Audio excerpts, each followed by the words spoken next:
calls me googly eyes. And you know you're beautiful, right? You know that? Even you are beautiful. I got bullied for wearing glasses. Share if you're against bullying. We put it out there, just took off. 3 million people have shared this post. Don't let bullies get you down. I stand with you. The whole family's wearing glasses. I wear glasses and I'm proud. Can ignite and destroy your home or even your community. You can't control where that ember will land, only what happens when it does. Get Fire Adapted now at fireadapted.org. I wanted to find a bank with a purpose. I wanted to find a place that would take my money and not use it to cause the financial crisis, but to fix the financial crisis and to help end income inequality. The people that we employ are usually clients right off the streets. They don't have an account, but Amalgamated is willing to get that started for them.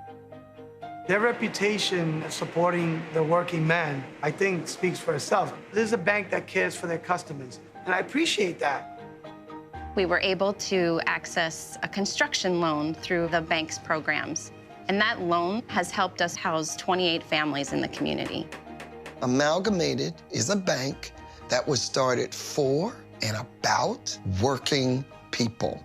Many of our customers have a deep commitment to advocating for social and economic justice. We share that commitment, and we're not afraid to stand up and say that we need to change some of the way that the country does business.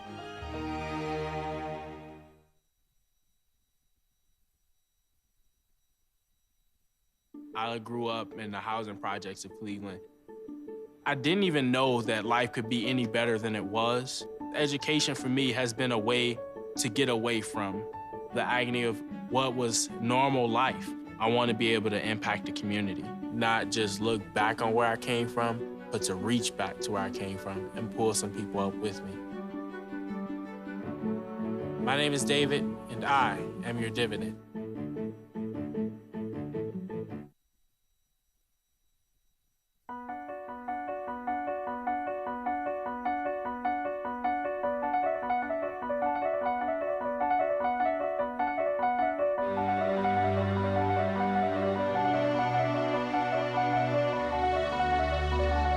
The most important issue on this planet right now is to protect and conserve biodiversity in the world's oceans. And I don't think people realize just how intimate our connection is with the oceans themselves. Not only do they provide the very foundation of life and control our weather, but life just simply could not exist without a healthy ocean. The real problem, though, is apathy. It's all out of sight. It's all out of mind, and people don't even think about it. But it doesn't matter whether you live in Peoria or on the coast. The fact is, whatever happens in the ocean affects all life forms on the planet Earth. If the oceans die, then civilization collapses. We all die.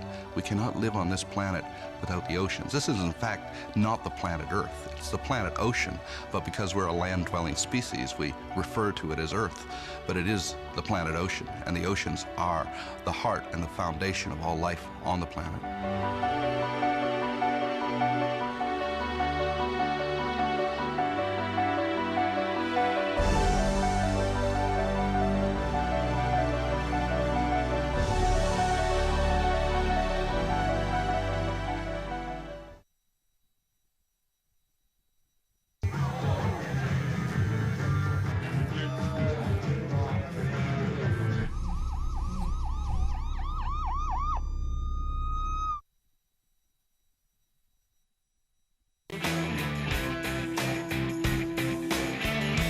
Ho, ho, ho, here we go. Thursday, April 21. How about it? Great to see you today. Thanks for joining us here. It is the Bill Press Show, of course. And we're looking at you on Free Speech TV. We're looking at you on TawkrTV, our video stream, youtube.com/TawkrTV. Thanks so much for joining us. And don't forget, we want to hear from you. Give us a call at 866-55-PRESS. Send us your comments on Twitter at BP Show. Keep the dialogue going. Send us your comments on Facebook at facebook.com/BillPressShow. What about it? Your $20 bill. Take a good look. It's going to look pretty different a couple of years from now. Yes, and now Alexander Hamilton, he lost one duel, of course, but he survived this one. He is going to remain on the front of the $10 bill. The founder of the U.S. Treasury Department has too many fans to take him off the bill. Instead, they're going to change the $20 bill, and Harriet Tubman, the great Civil War abolitionist, first woman ever to appear on our currency, will appear on the front of the $20 bill. On the back of the 5 and on the back of the 10 will be a whole new assortment of civil rights leaders, including Eleanor Roosevelt, Sojourner Truth, and Dr. Martin Luther King Jr. Bernie and Hillary are back on the road again today, looking for next Tuesday's big primaries in Pennsylvania, in Connecticut, in Rhode Island, in Maryland, and in Delaware. Lots of delegates at stake, and it's going to be interesting to see if Hillary and Donald Trump can extend their win in New York into those 5 big states next week. President Obama in the UK, where he arrived just in time to celebrate Queen Elizabeth's 90th birthday. How about it? Lots coming up here. Stay with us. Give us a call again at 866-55-PRESS. This is the Bill Press Show.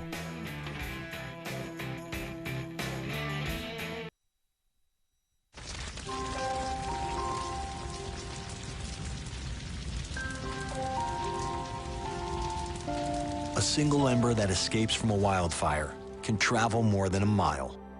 That single ember can ignite and destroy your home or even your community. You can't control where that ember will land, only what happens when it does. Get Fire Adapted now at fireadapted.org. Columbine, Virginia Tech, Tucson, Aurora, Fort Hood, Oak Creek, Newtown. Newtown, Newtown. Newtown. How many more?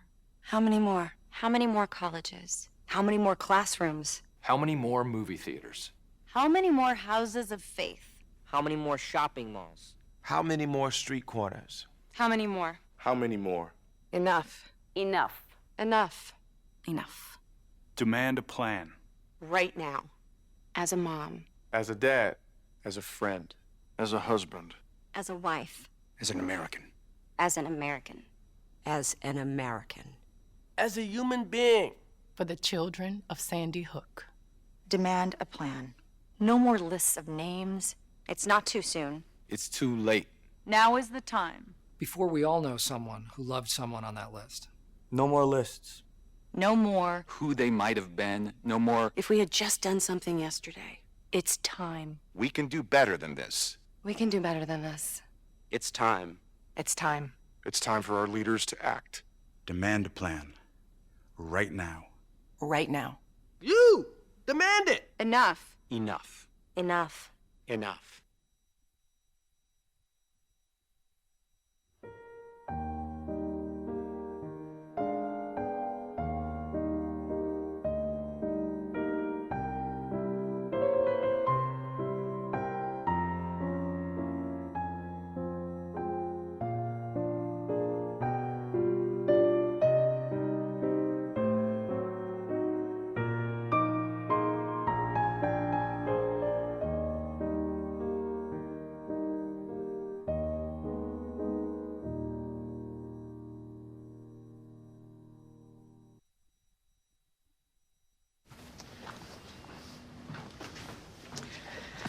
All right.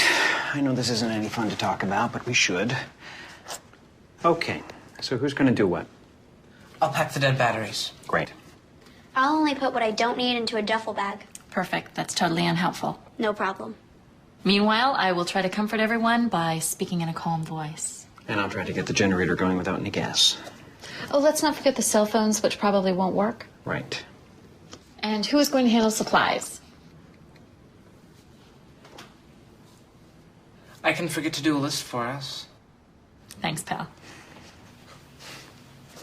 Well, I think we couldn't be any less prepared. I'm proud of you guys. Talk to your kids about who to call, where to meet, what to pack. Visit ready.gov/kids for tips and information. Broadcasting around the nation, on your radio, on your TV, and online. This is The Bill Press Show. The month of March, Bernie Sanders rolling in $46 million. Average contribution, $26. Hillary Clinton taking in $29.3 million. You gotta love it. Hello, everybody. What do you say? Thursday, April 21. So good to see you today. Thank you so much for joining us. It's the Bill Press Show, and here we go. For the next 3 hours, we'll rock and roll through the headlines of the day, the news of the day, tell you all about it on every front, in every corner of the globe, and then open up the phones, open up the social media, and get your comments. So good to see you today. Another magnificent day. This is the best time of the year in Washington, D.C. Beautiful sunny days, just the right temperature. Great to be out and enjoy a beautiful spring here in Washington, D.C. I hope it's just as nice wherever you happen to be. We're here, of course, starting the day with you to take a look at what's going on with our team and with our guests, Peter Ogburn and Jamie Benson, of course. Hello, Bill. Good morning. Here we go. Actually, Ray Rogers got a couple of days off, so Javon Paris here filling in to take your calls at 866-55-PRESS, and Cyprian Bolding on the job as our videographer this morning.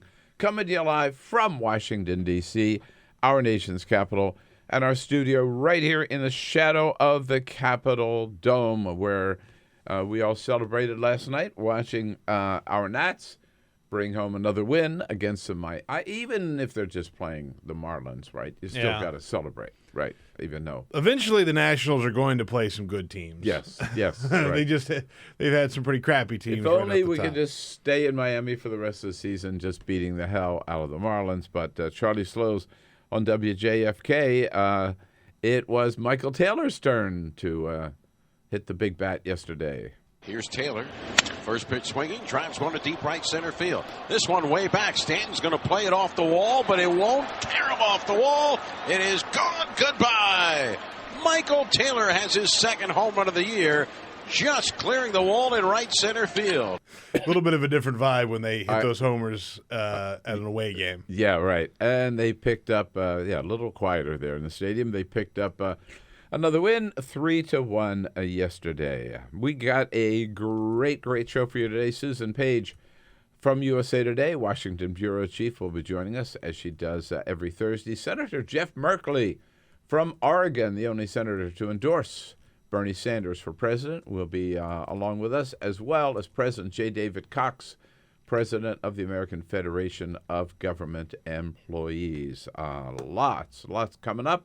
But first, this is the Full Court Press. Just a couple of other stories making news. Bad news. Bad news for Donald Trump. I know he won big in New York, but he's got a real problem with his airplane. Now, there was a report that came out earlier this week that the FAA found out that Donald Trump's Cessna, the plane that he flies to all of his campaign events, has actually been flying with an expired registration. It expired on February 1st. Now, if it's true that he was doing that, he could be in a lot of trouble, because flying an unregistered, unlicensed plane is actually punishable by jail time if it's in the most severe cases.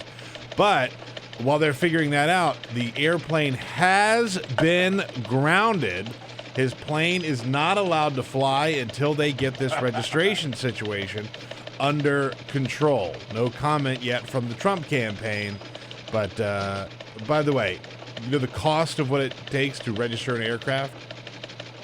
$5. No. $5 is what it costs to register an aircraft. And once you do that, it's valid for 3 years. Yeah, well, you know, he's been short on change lately, Donald. Right? Yeah, right. Yeah. He's really hurting. Yeah. A new study from Reporters... I hope they throw his ass in jail. Wouldn't that be amazing? A new study from Reporters Without Borders, they took a look at the World Press Freedom Index, which examines the, quote, level of freedom of information in 180 countries, end quote. So 180 countries. Which state has the most free press? Not the U.S. It's not the U.S. As a matter of fact, that's part of the story. The United States comes in at number 41. They say that we've been so bad about punishing whistleblowers here in this country that we are at 41. I would say the U.K. The U.K. is not a bad guess. The U.K. is actually 38. The top four, see if you hear a trend here: Finland, Netherlands, Norway, Denmark. The Nordics, yeah. The Nordics, yeah, they really appreciate the freedom of press and let the press sort of have their way. The worst spots, you're probably not going to be surprised. Russia. Syria, Turkmenistan, China. North Korea, and Eritrea are the last four. Yeah. There you go. And remember I told you a couple of months ago that the NERC, the group that sends out and takes a look at the weather for the British, they had a big poll to name their new cold water weather ship. It's a boat. And they asked people, what do you want to call it? What do you want to call it? And the winner, the leader for a long time was Boaty McBoatface. Right? I remember. Remember that? Right. Boaty McBoatface. It actually closed, voting closed, and that was the winner. Boaty McBoatface actually won. It received 124,000 votes, 4 more than the second place suggestion. Here's the problem, though. The decision, the final decision, rests within this group, and they say that they're probably not going to go with Boaty McBoatface. They're going to go with something else. Yeah, see, this is the problem with superdelegates. That's it. No, this is it. I'm telling you. That's what I've been saying. It's not democratic. It's not fair. That's a good point. Yeah. It's all about the superdelegates. Doesn't look like it's going to be Boaty. All right. Stop everything right now. All right. Reach for your wallet. Reach for your pocketbook. Pull out your paper currency. The big news is a change is a-coming. Yeah. Yes, indeed. Treasury Secretary Jack Lew yesterday making the big announcement. Now, he sort of stepped in it a couple of months ago when he said, we're going to make a big change. This is going to be great. You're going to love it. We're going to put a woman, none unnamed, on the $10 bill. Well, you wouldn't think this would happen, actually. I think it's kind of funny. But fans of Alexander Hamilton raised holy hell. You wouldn't think Hamilton would have that many, this many centuries later, right? Yeah. And let's face it, in the hearts of all school children in America, we all grow up to love George Washington and love Thomas Jefferson, even though he's not worth loving. I think he's he would have been accused of treason were he vice president today for the things he did to George Washington. And, of course, he was a slave owner. And, of course, he did not free his slaves like George Washington did. And, of course, he did, rape one of his young women slaves and had children by her. And, of course, got away with it. But I digress. At any rate, but among the favorites, you don't think of Alexander Hamilton. Yeah. But, of course, the Broadway play, Hamilton, has had such great success. And historians know Hamilton was a huge, positive, great influence on this country. One of our most important founding fathers, responsible for actually the U.S. economy being as strong as it is by building a strong central bank, which, of course, Thomas Jefferson opposed, and for the Department of Treasury. So Hamilton, he's just underappreciated. But at any rate, it was still surprising that so many people came out and said, no. Leave Hamilton where he is. Take that Andrew Jackson off the $20 bill because of what he did, particularly for Native Americans. So Jack Lew listened and decided going to leave Hamilton where he is and instead make a big change on the $20 bill, and on the front of the 20, put Andrew Jackson. I think he might end up on the back of the bill somewhere. They're not going to ditch him entirely, but on the front of the bill is going to be Harriet Tubman, the great Civil War abolitionist leader and the first woman on American currency. Here is the Treasury Secretary Jack Lew yesterday. We're going to have women on the 20, on the 10, and on the 5. Yep, it's a major change. We're going to get to that in just a minute. We're going to change the 5, change the 10, and Harriet Tubman on the face of the 20. Jack Lew says this really does reflect our history. What this is going to say is that we have to remember all of our history, the history of the contributions of men and the history of the contributions of women, and that our great democracy was built by men and women. This is such great news. Who could possibly have a problem with this, right? Yeah, it'd be hard to find someone. It'd be hard to find somebody idiotic enough to say that Harriet Tubman did not deserve this honor. Well, maybe if you went up to Baltimore, you could find somebody. Well, I think Andrew Jackson was a tremendous secretary. A tremendous president. But are you anti-Harriet Tubman? No. Okay. I love Harriet Tubman. Right. I love what she did. But we can find another way to honor her. Maybe a $2 bill. Oh, God. Ben Carson. Go home. Ben Carson. Yeah, why not the $3 bill, Ben Carson? What a stupid thing to say. I mean, you could put me on the $2 bill, and nobody would notice. Yeah, yeah. I mean, it's ridiculous. It's this disgusting thing to say. I mean, how could he possibly? At any rate, who cares what Ben Carson says about anything? But here are some of the other changes. So the other people who are going to be displayed and honored, I should say, on the currency include Harriet Tubman on the $20 bill, Susan B. Anthony, Elizabeth. These are all women leaders, historical leaders, except most of them African American. The only man on the list, as you'll see, will be Martin Luther King Jr. So the list includes, to be honored again, Harriet Tubman, Susan B. Anthony, Elizabeth Cady Stanton, Lucretia Mott, Alice Paul, Sojourner Truth, Marian Anderson, Eleanor Roosevelt, and the Reverend Dr. Martin Luther King. And this is the way it's going to go.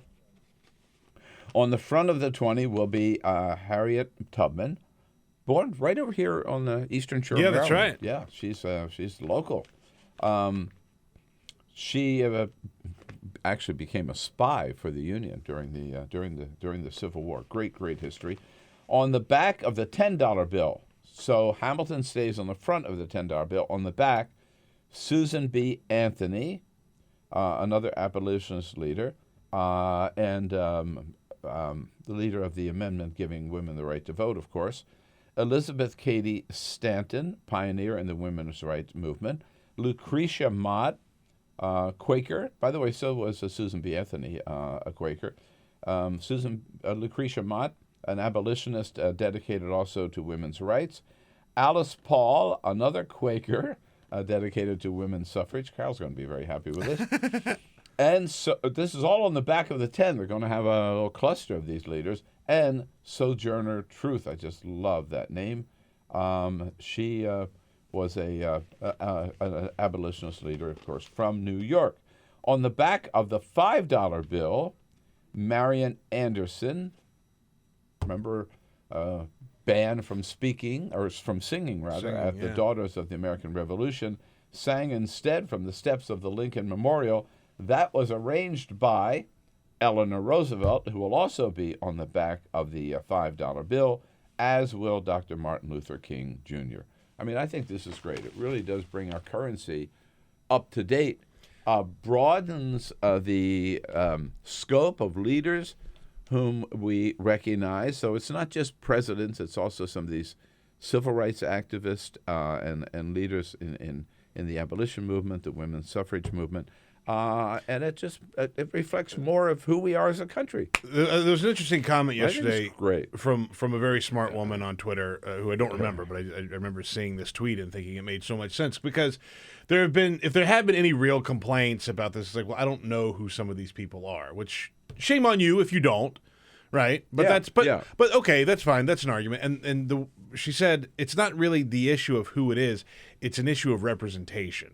Right, women can now look at currency and look at this money and see that they're represented in this country, right? Which is a good point. And by the way, Google. Yeah, you can Google any of these people and find out all about them, which you should. I think it's a real time to celebrate. What do you think? 866-55-PRESS. By the way, there's only one little fly in the ointment here, which is Jack Lew is only going to be Treasury Secretary for another 8 months, or not even, as long as President Obama is president. So it'll be up to the next president to continue this. The next president could just deep six it, but I think that would be very difficult to do. Yeah. Certainly Hillary Clinton would not touch this or let it go. And they do say that they won't get around to having Harriet Tubman actually on the face of the $20 bill until 2020, which is, come on, guys, 4 years away. You mean, okay, you would think even government work, they could get it done a little sooner than that.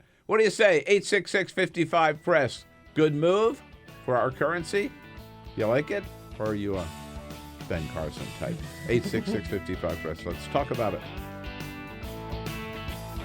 Get social with Bill Press. Like us at Facebook.com/Bill Press Show. This is The Bill Press Show.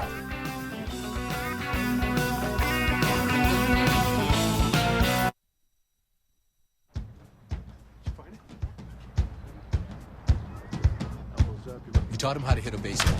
Just like that. Say hi! How to hit a receiver.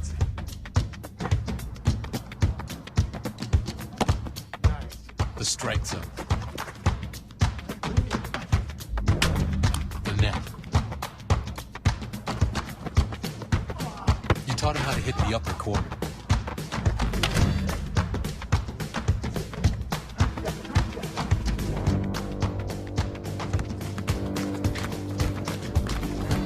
You even taught him how to hit the open man. But how much time have you spent teaching him what not to hit?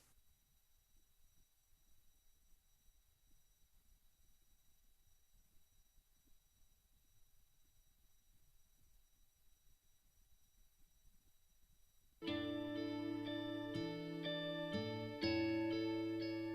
calls me googly eyes. You know you're beautiful, right? You know that? Even you are beautiful. I got bullied for wearing glasses. Share if you're against bullying. We put it out there, just took off. 3 million people have shared this post. Don't let bullies get you down. I stand with you. The whole family's wearing glasses. I wear glasses and I'm proud.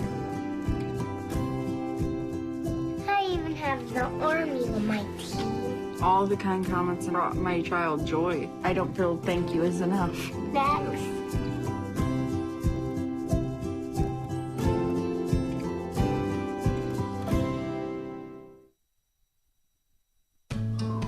You wouldn't let money just blow out of your house.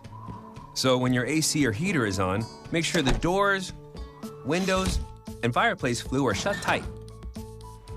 If you're headed out, turn down the AC or lower the heat by 10 degrees. And always keep your water heater set at 120. A little bit of common sense goes a long way. Get more great tips at energysaver.gov. So, I'm kind of new here, but I've noticed a trend. My human does this funny thing where she goes around and gets all my toys, and then she hides them in that basket by the door. You know, but it's always the same basket, and it's always in the same place. And then she acts so surprised when I find them, but, you know, she's putting them in the same basket. Again. It's like, hello? That's where you put it last time. You were the worst at hide and go seek. I grew up in the housing projects of Cleveland. I didn't even know that life could be any better than it was. Education for me has been a way to get away from the agony of what was normal life. I want to be able to impact the community, not just look back on where I came from, but to reach back to where I came from and pull some people up with me. My name is David, and I am your dividend.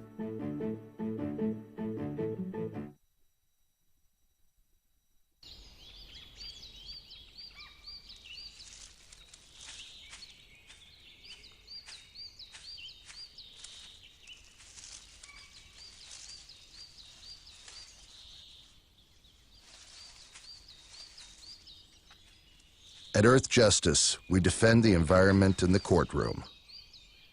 Join our fight. When you take a seat, you take a stand. Earth Justice, because the Earth needs a good lawyer.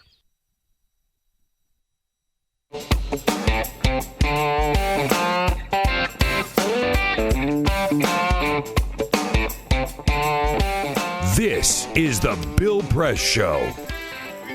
26 minutes after the hour. Seriously, don't you think they could get this done a little sooner than 2020? Seems that way, right? I mean, I guess they've got to phase out all the $20 bills at the same time as rolling out the new ones. Why? I don't know. I'm just. I mean, I don't know what the rollover is, but look, it's a matter of if I wanted a new business card, okay? Yeah. I could take it across this little printer across the street, right? Which I've done, okay. It's a union shop, and I just give my existing card. Then they maybe change a few things, right? And they roll out a new business card, okay? You take a $20 bill, you take off Alexander Hamilton, and you put Harriet Tubman's picture there, and you roll the printing press. I mean, what's you should, when you're at the White House, give them the number to your guy across the street. Maybe he can get this done. What's so complicated? Seriously. Jim is out, but it's a great idea. Just get it done. Jim is in Albuquerque, New Mexico. Hey, Jim. Good morning, Bill. Good morning, Peter. How you guys doing? All right, what do you think of this? What do you think? All righty. I just hearing your coin talk, and I said to myself, wow, I was in Europe 6 months ago, and you had to get a coin to use the restroom. Oh, yes. So I said to myself, why don't we put Donald Trump on a coin so when people need to go to the bathroom, they say, excuse me, I got to go take a Trump. Oh, Jim, I got to tell you, that was worth the call. That was a good call. All right. That's a good way to start the day. Yes. I think that's the only way that Trump's face will ever be on any of our currency at all, and put it on a more serious level. Any more serious comments about Harriet Tubman? What do you think? 866-55-PRESS. This we'll be right back. is the Bill Press Show.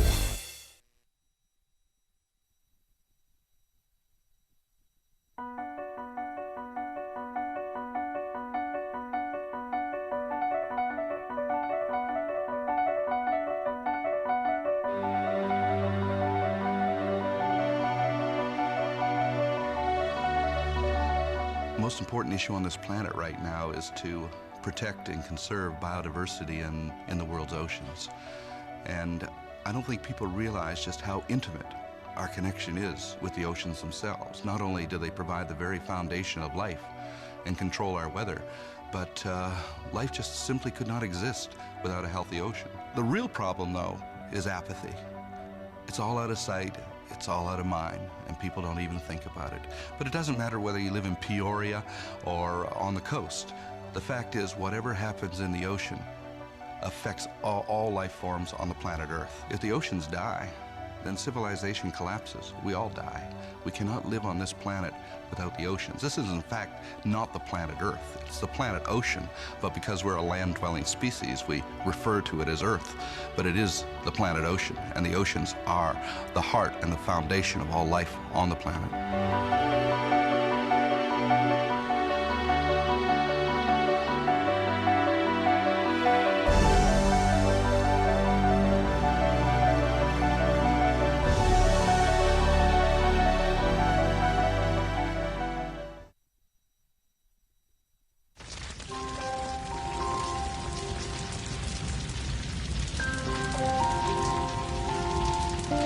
A single ember that escapes from a wildfire can travel more than a mile.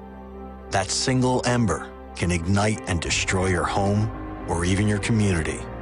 You can't control where that ember will land, only what happens when it does. Get Fire Adapted now at fireadapted.org.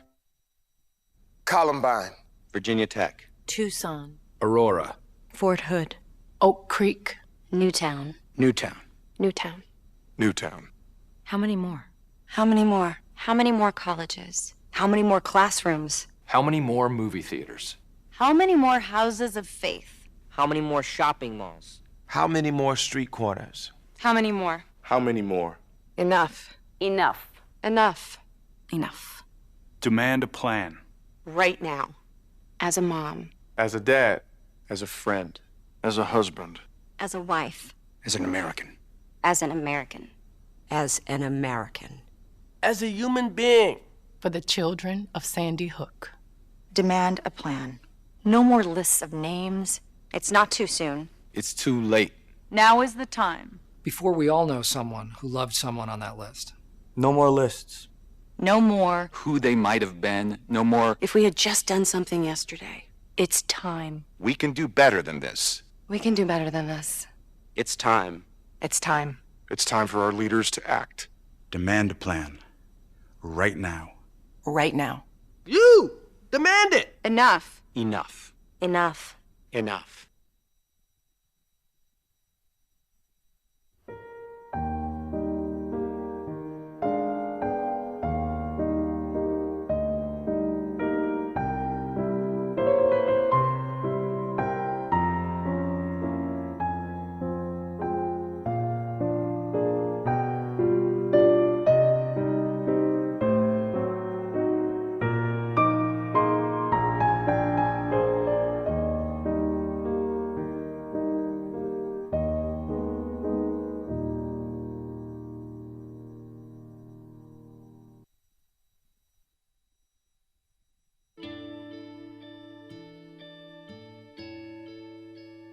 Calls me googly eyes. You know you're beautiful, right? You know that? Even you are beautiful. I got bullied for wearing glasses. Share if you're against bullying. We put it out there, just took off. 3 million people have shared this post. Don't let bullies get you down. I stand with you. My whole family's wearing glasses. I wear glasses and I'm proud. I even have the army on my team. All the kind comments brought my child joy. I don't feel thank you is enough. Thanks.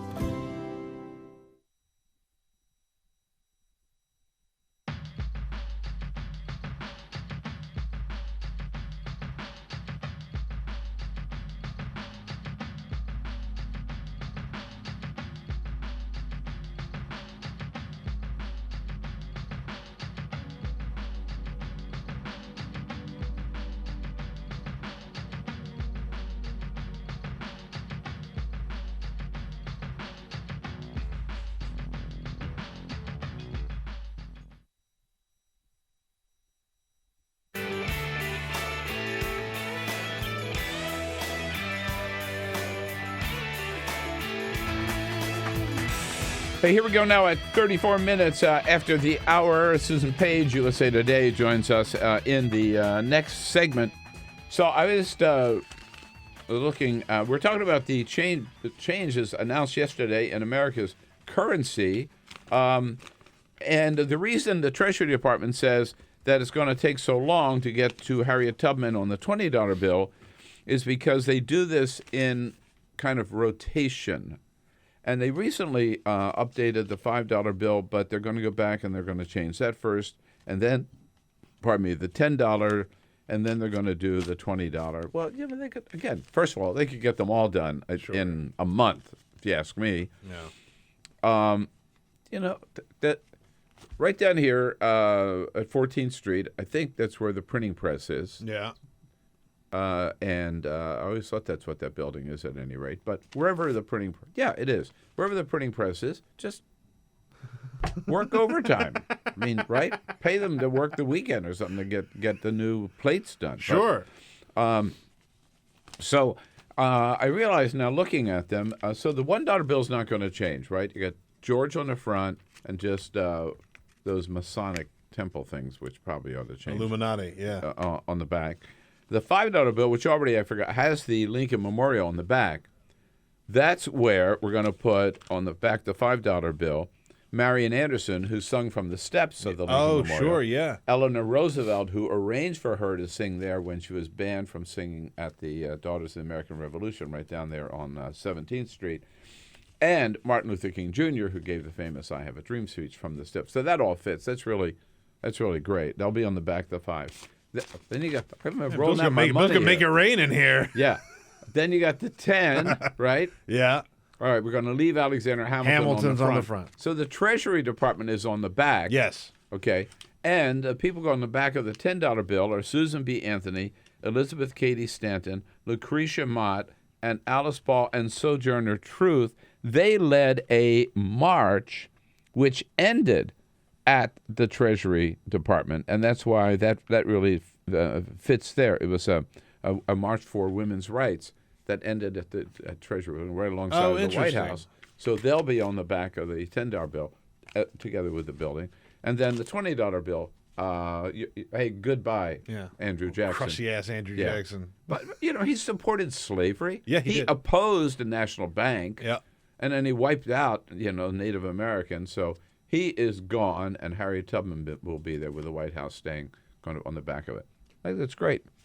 Just get it done faster. If I were Obama, I would say, you get this done before I leave office, dude, right? Sure. I'd say get it done before I come back from Europe. What the hell? David is out in Detroit, Michigan. What do you say, David? Hey, I think this is a great example of a father of a 10 and 13-year-old daughter.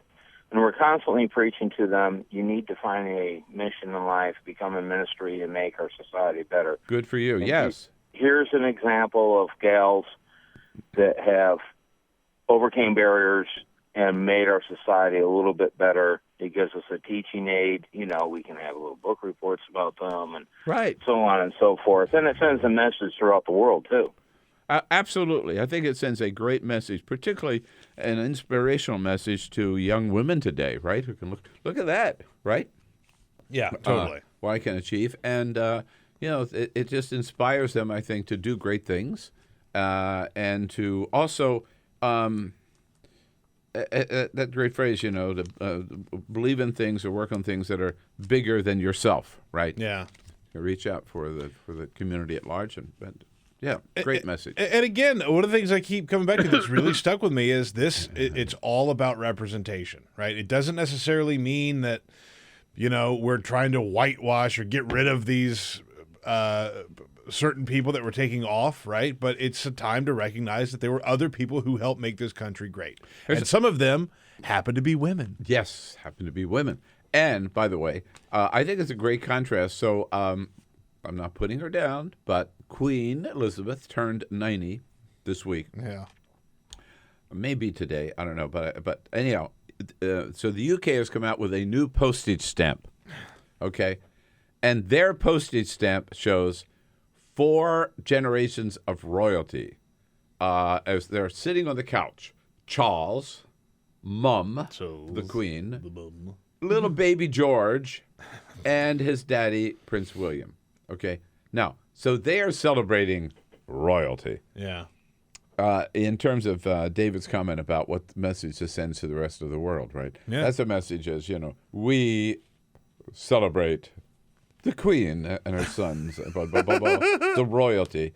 And we're putting on the dollar bill, women who were slaves at one time, some of them, right? Women who got out of slavery, fought to end slavery, fought for women's rights, fought for the women's right to vote. Average women who made not average, they were outstanding women, but They came from nowhere and made a great big difference, right? They were not born to royalty. I think to the world, sends a big message about what this country is all about. Joe, calling out from Phoenix, Arizona. Hello, Joe. Hey, at the risk of sounding sexist, isn't Frederick Douglass maybe more appropriate than Harriet Tubman?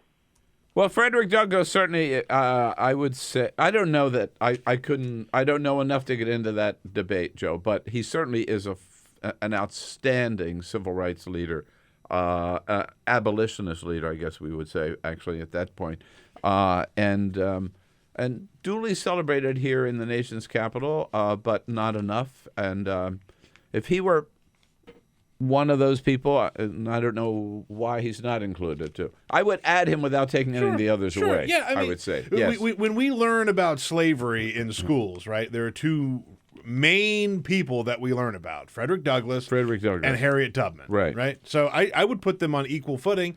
And part of the point here is to say we have not treated women as well as we should have in the past. I put her, I think, a little ahead of Frederick Douglass only because she is a woman and we have celebrated so many men. But along with Martin Luther King Jr., I certainly would put Frederick Douglass. I think that's an excellent point. Yes, indeed. Hey, thanks for the calls, folks. We're going to talk to Susan Page, but also I just want to a big shout out to all of our good friends up on WNYY in Ithaca, New York. If you are, all right, primary's over. You got it behind us now, so let's celebrate tonight. If you're anywhere in western, northern New York, anywhere near Ithaca, so Syracuse, coming from Rochester, drive across the state from Buffalo, wherever. We're going to be up in Ithaca, New York tonight with all of our good friends from WNYY, talking about politics 2016. Talking about the New York primary and signing copies of my new book, Buyer's Remorse, How Obama Let Progressives Down. We'll be talking about that as well and where we go forward with American politics. You can catch us from 5 to 7 p.m. at Colt de Vare, which is on South Cayuga Street. Great place. I was there a couple of years ago and love getting up to Ithaca. It's a beautiful little town. Really is. And love being there. Great people up there. So come join us at Colt de Vare tonight, 5 to 7 p.m. On South Cayuga Street in Ithaca. We'll be back with Susan Page. Connect with The Bill Press Show on Twitter. Follow us at BP Show and tweet using the hashtag WatchingBP. This is The Bill Press Show.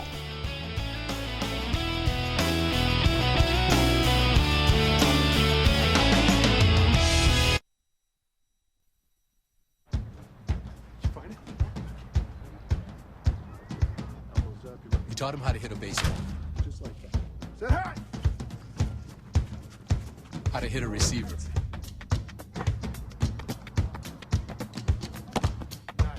The strike zone. The net. You taught him how to hit the upper corner.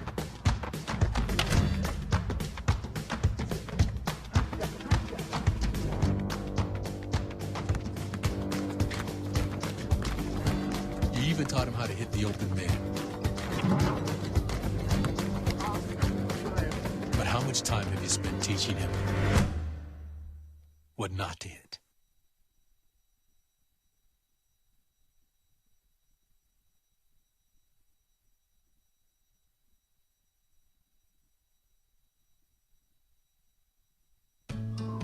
You wouldn't let money just blow out of your house. So when your AC or heater is on, make sure the doors, windows, and fireplace flue are shut tight. If you're headed out, turn down the AC or lower the heat by 10 degrees. And always keep your water heater set at 120. A little bit of common sense goes a long way. Get more great tips at energysaver.gov. So, I'm kind of new here, but I've noticed a trend. My human does this funny thing where she goes around and gets all my toys, and then she hides them in that basket by the door. But it's always the same basket, and it's always in the same place. And then she acts so surprised when I find them, but, she's putting them in the same basket. again. It's like, hello, that's where you put it last time. You were the worst at hide and go seek. I grew up in the housing projects of Cleveland. I didn't even know that life could be any better than it was. Education for me has been a way to get away from the agony of what was normal life. I want to be able to impact the community, not just look back on where I came from, but to reach back to where I came from and pull some people up with me. My name is David, and I am your dividend.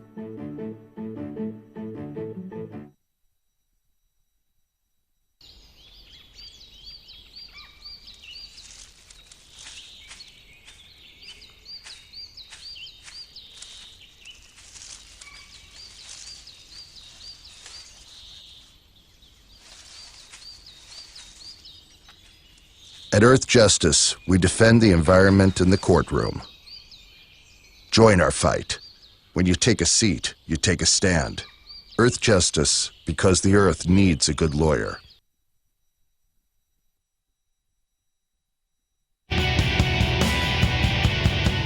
Your place to talk about the 2016 election. This is the Bill Press Show.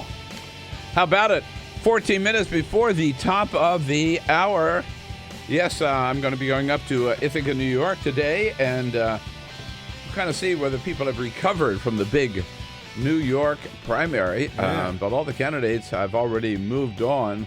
Susan Page writing today in USA Today saying Hillary Clinton and Donald Trump, they won the battle, but they haven't quite yet won the war. She joins us on our news line here, as she does every Thursday. Hello, Susan. Hey, Bill. What do you think? Yeah, they still have battles ahead, but those battles, their path may be a little easier after New York, huh? Oh, yeah, much easier. I mean, that big victory for Hillary Clinton. She's clearly on a path to win the nomination. I think that's just the hard truth for supporters of Bernie Sanders who have done so much, contributed so much, affected the debate. But she could now lose all the remaining primaries and still go to the convention with a majority of convention delegates, given proportional representation. And for Donald Trump, 35 points, that's a pretty big victory.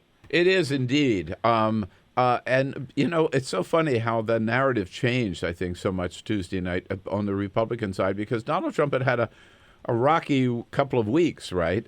And on several fronts, right? And then suddenly that big win in New York shows that he's still a power to contend with. Yeah, now he doesn't have quite as easy a path, I think, or quite as clear a path as Hillary Clinton does. You know, we think he'll maybe just barely get to a majority of convention delegates or maybe fall even a little bit short. So not clear that there won't be a contested convention, because I got to say, you talk to the Republican establishment leaders, people who tend to be convention delegates, they continue to have some serious concerns about Donald Trump, how he would run as a candidate, whether he's a guaranteed loser in a landslide, whether he would cost Republicans control of the Senate with it.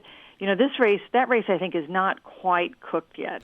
And yet, it's also pretty clear, isn't it, that the only way that either Ted Cruz or John Kasich could win the nomination is in an open, contested convention. There's no way ahead of time. Right? And the only way is also with a civil war.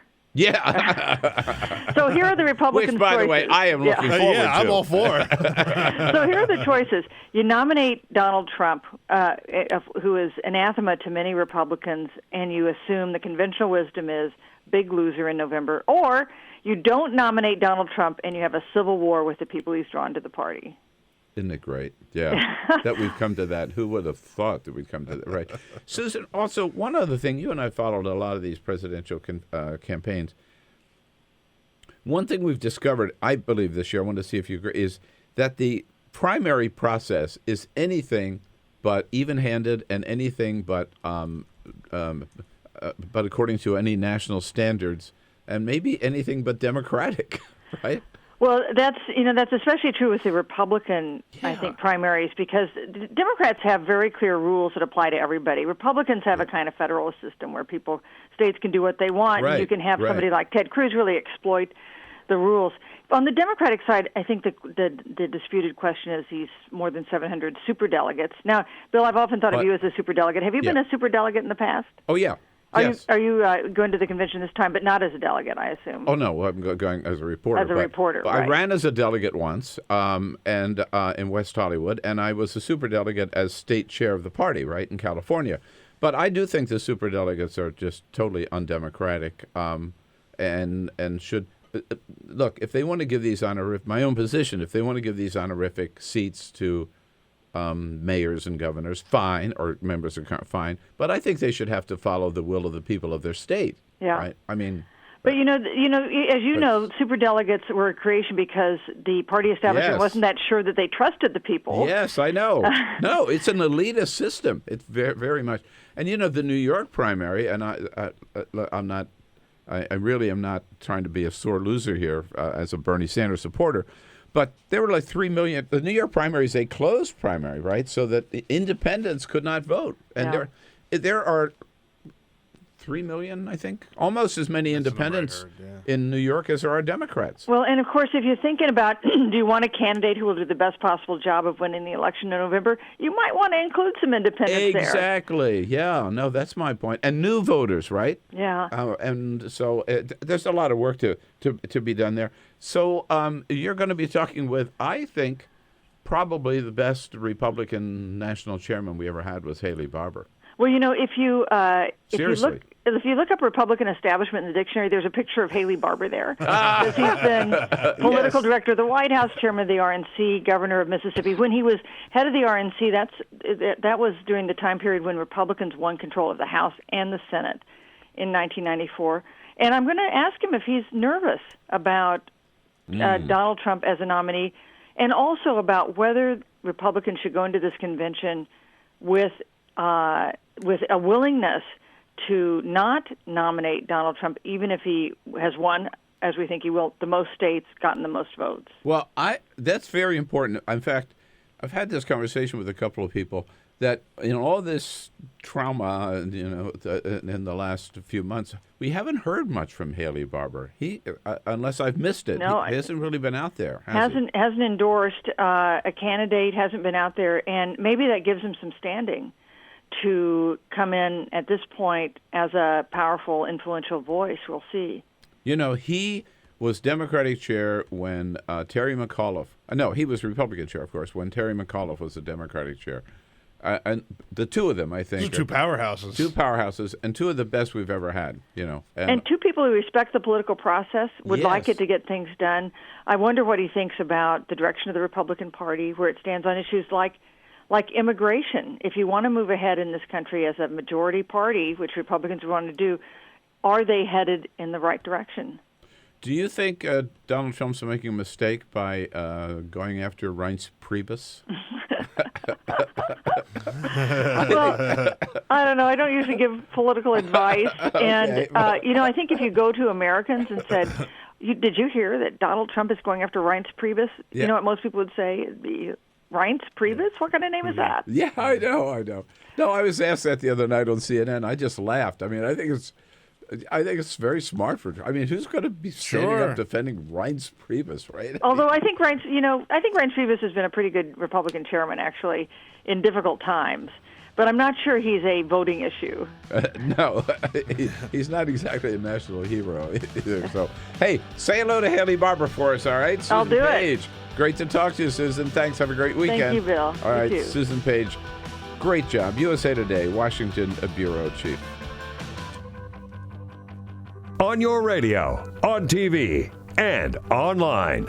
This is The Bill Press Show.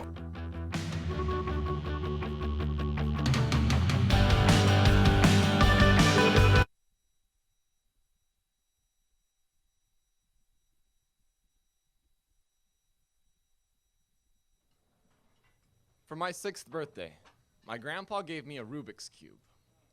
I'll always be able to remember its edges, hold it in my hands, heft the weight of an overwhelming problem. I remember him telling me about it. How Rubik's Cube has 43 quintillion, 252 quadrillion, 3 trillion, 274 billion, 489,856,000 possibilities. He told me it can be really confusing sometimes. But to look at the center squares as a reminder of what color each side should be. Shift. We're celebrating his 50th wedding anniversary. He and Grandma are dancing a dance that only fragile legs and wrinkled hands know how to. That type of happiness took him 70 years to earn. The white side of the cube is solved. Shift. He tells me about how he met Grandma. His college friends had a sunset picnic. She was there, as beautiful as an unsolved puzzle. She was a red-headed scramble on an orange tile sky. Shift. The walls of the hospital are blue. The nurses explain that his memories had become jumbled. Strangers in family portraits, pictures with mismatched faces. Alzheimer's has made his mind into a Rubik's Cube. Shift. He's a highway patrolman. His car is white. No, it's blue. He worked there for 30 years. Some nights he still does. Time is a complicated algorithm. Shift. The pills he holds are yellow and red and green. The weight of their color causes his hand to drop. I try to shift his tiles back into place, but people don't have center squares. His mind is a hospital bed divided by 0. Shift. My sister's wedding is white, but he doesn't know why. Shift. World War II is every color. The South Pacific is blue. The islands are green. There is so much red. Shift. Grandpa, table, cube, name, scramble, California, guitar, grapefruit highway, wedding bell, war, stick shift rifles, South Pacific mirrors. Shift, shift, shift, shift, shift, shift, shift. The temperature of his hands is blue. Death is colorless. I will always remember his edges. Hold him in my hands. Heft the weight of an overwhelming problem. I was unable to attend his funeral. I never found out the algorithm to solve him. A Rubik's Cube has over 43 quintillion possibilities. A casket only has one.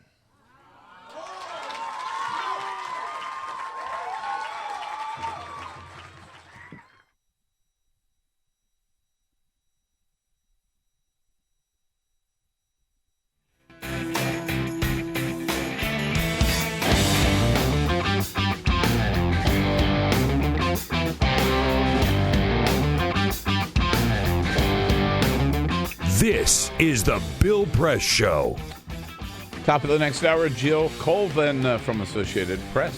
So the governor of Alabama, Robert Bentley, he was in Tuscaloosa, and he got in his car, and he drove 5 hours to the beach for the weekend. This was in late 2014. But now it's surfaced that what he did to get when he left that Tuscaloosa, he left his wallet there, and he actually had a helicopter fly back and go retrieve his wallet. It cost Alabama taxpayers about $4,000. And now that people know about this story, they are very upset.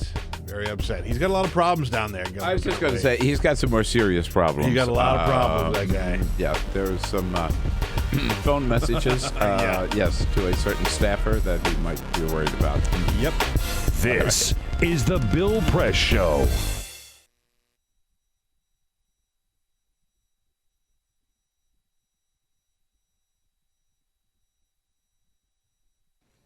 For Mike Brown. I'm sick of writing this poem, but bring the boy. His new name, his same old body, ordinary black dead thing, bring him. And we will mourn until we forget what we are mourning. And isn't that what being black is about? Not the joy of it, but the feeling when you're looking at your child, turn your head, then poof, no more child. That feeling, that's black. Think, once a white girl was kidnapped, and that's the Trojan War. Later, up the block, Troy got shot, and that was Tuesday. Are we not worthy of a city of ash, of 1,000 ships launched because we are missed? I demand a war to bring the black boy back, no matter what his name is this time. I at least demand a song. A song will do. Or a head.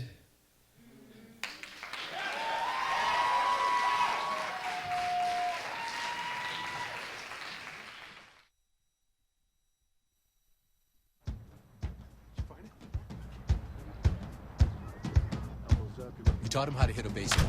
Just like that. Say hi. How to hit a receiver.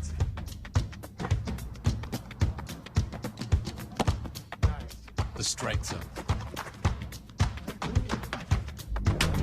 The net. You taught him how to hit the upper corner.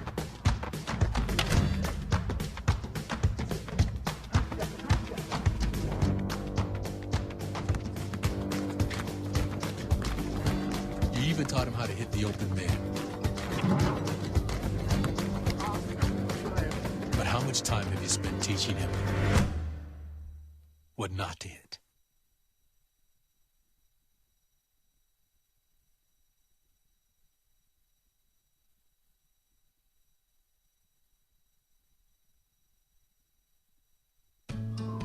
You wouldn't let money just blow out of your house.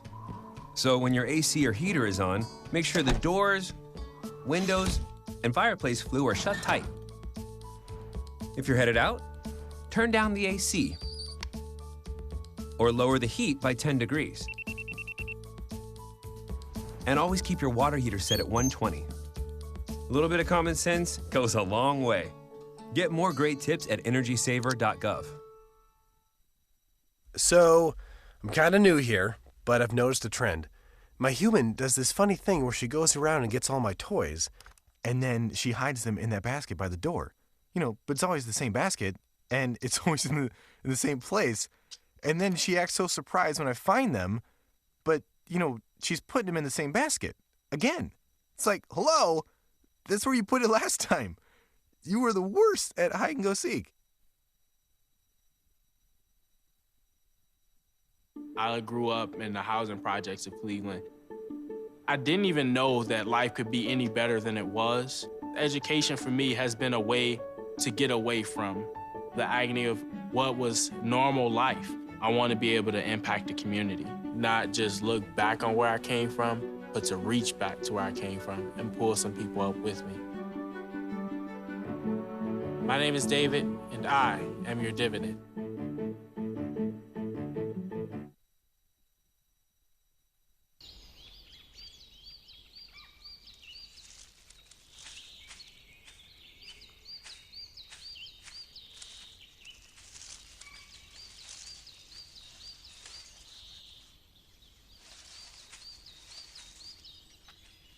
At Earth Justice, we defend the environment in the courtroom.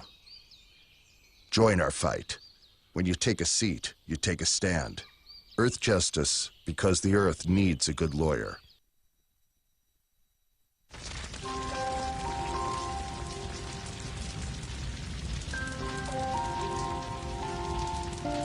A single ember that escapes from a wildfire can travel more than a mile. That single ember can ignite and destroy your home or even your community. You can't control where that ember will land, only what happens when it does. Get Fire Adapted now at fireadapted.org. Columbine, Virginia Tech, Tucson, Aurora, Fort Hood, Oak Creek, Newtown. Newtown, Newtown. Newtown. How many more? How many more? How many more colleges? How many more classrooms? How many more movie theaters? How many more houses of faith? How many more shopping malls? How many more street corners? How many more? How many more? Enough. Enough. Enough. Enough. Demand a plan. Right now.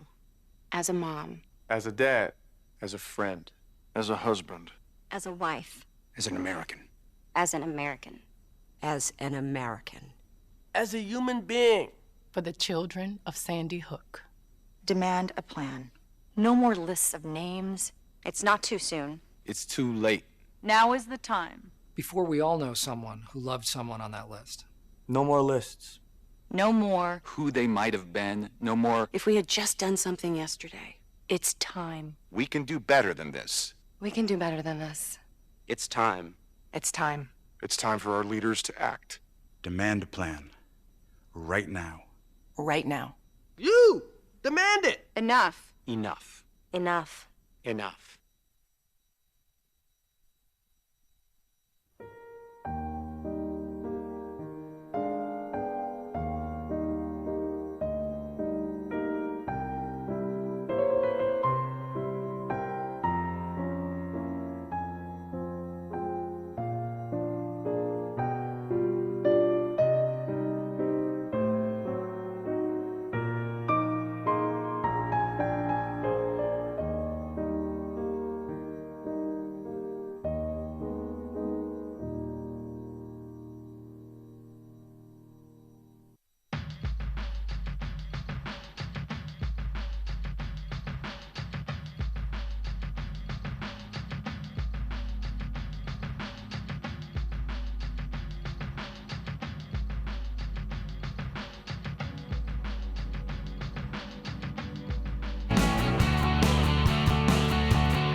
broadcasting around the nation, on your radio, on your TV, and online. This is The Bill Press Show. How about it? Another big month of successful fundraising for Bernie Sanders. Month of March pulled in $46 million. That's $6 million more than the previous month. Average contribution, $26. Hillary Clinton raising $29.3. I think it's the third month in a row. Bernie has pulled in more from individual donations than Hillary Clinton. Still a lot of momentum, even after New York. Hey, hello, everybody. What do you say? Thursday, April 21. Great to see you today. Thank you for joining us. Good to have you on board the Bill Press Show on your local progressive talk radio station. We are right there with you across this great land of ours. And we're right there with you, looking at you on Free Speech TV. Great to see you today. You can also join us, of course, worldwide on our video stream, youtube.com/Tawker, TAWKR-TV. We are in Washington, D.C., on Capitol Hill, our studio just down the street from the United States Capitol building, reaching out to you worldwide with the news of the day and looking forward to hearing from you as to what it all means as we celebrate, by the way, the news that Andrew Jackson's going to be dumped from the $20 bill, replaced by the great abolitionist leader Harriet Tubman, the first woman to be on our paper currency. Remember, there was the Susan B. Anthony dollar, right? That's right, yeah. Silver dollar. Didn't last too long. No. Just because people don't use silver dollar. Right, exactly. Nothing against her. But she will be one of the leaders now on the back of the new $10 bill once they get around to that. So we got lots to talk about today. Good to have you with us and the whole team here, Peter Ogburn and Jamie Benson. Hello, guys. Here we go. Hey. Ray Rogers has a day off. Javon Paris here with you to take your calls at 866-55-PRESS and Cyprian Bolding. Our videographer on the job, lights, cameras on, and he's got us looking good on Free Speech TV.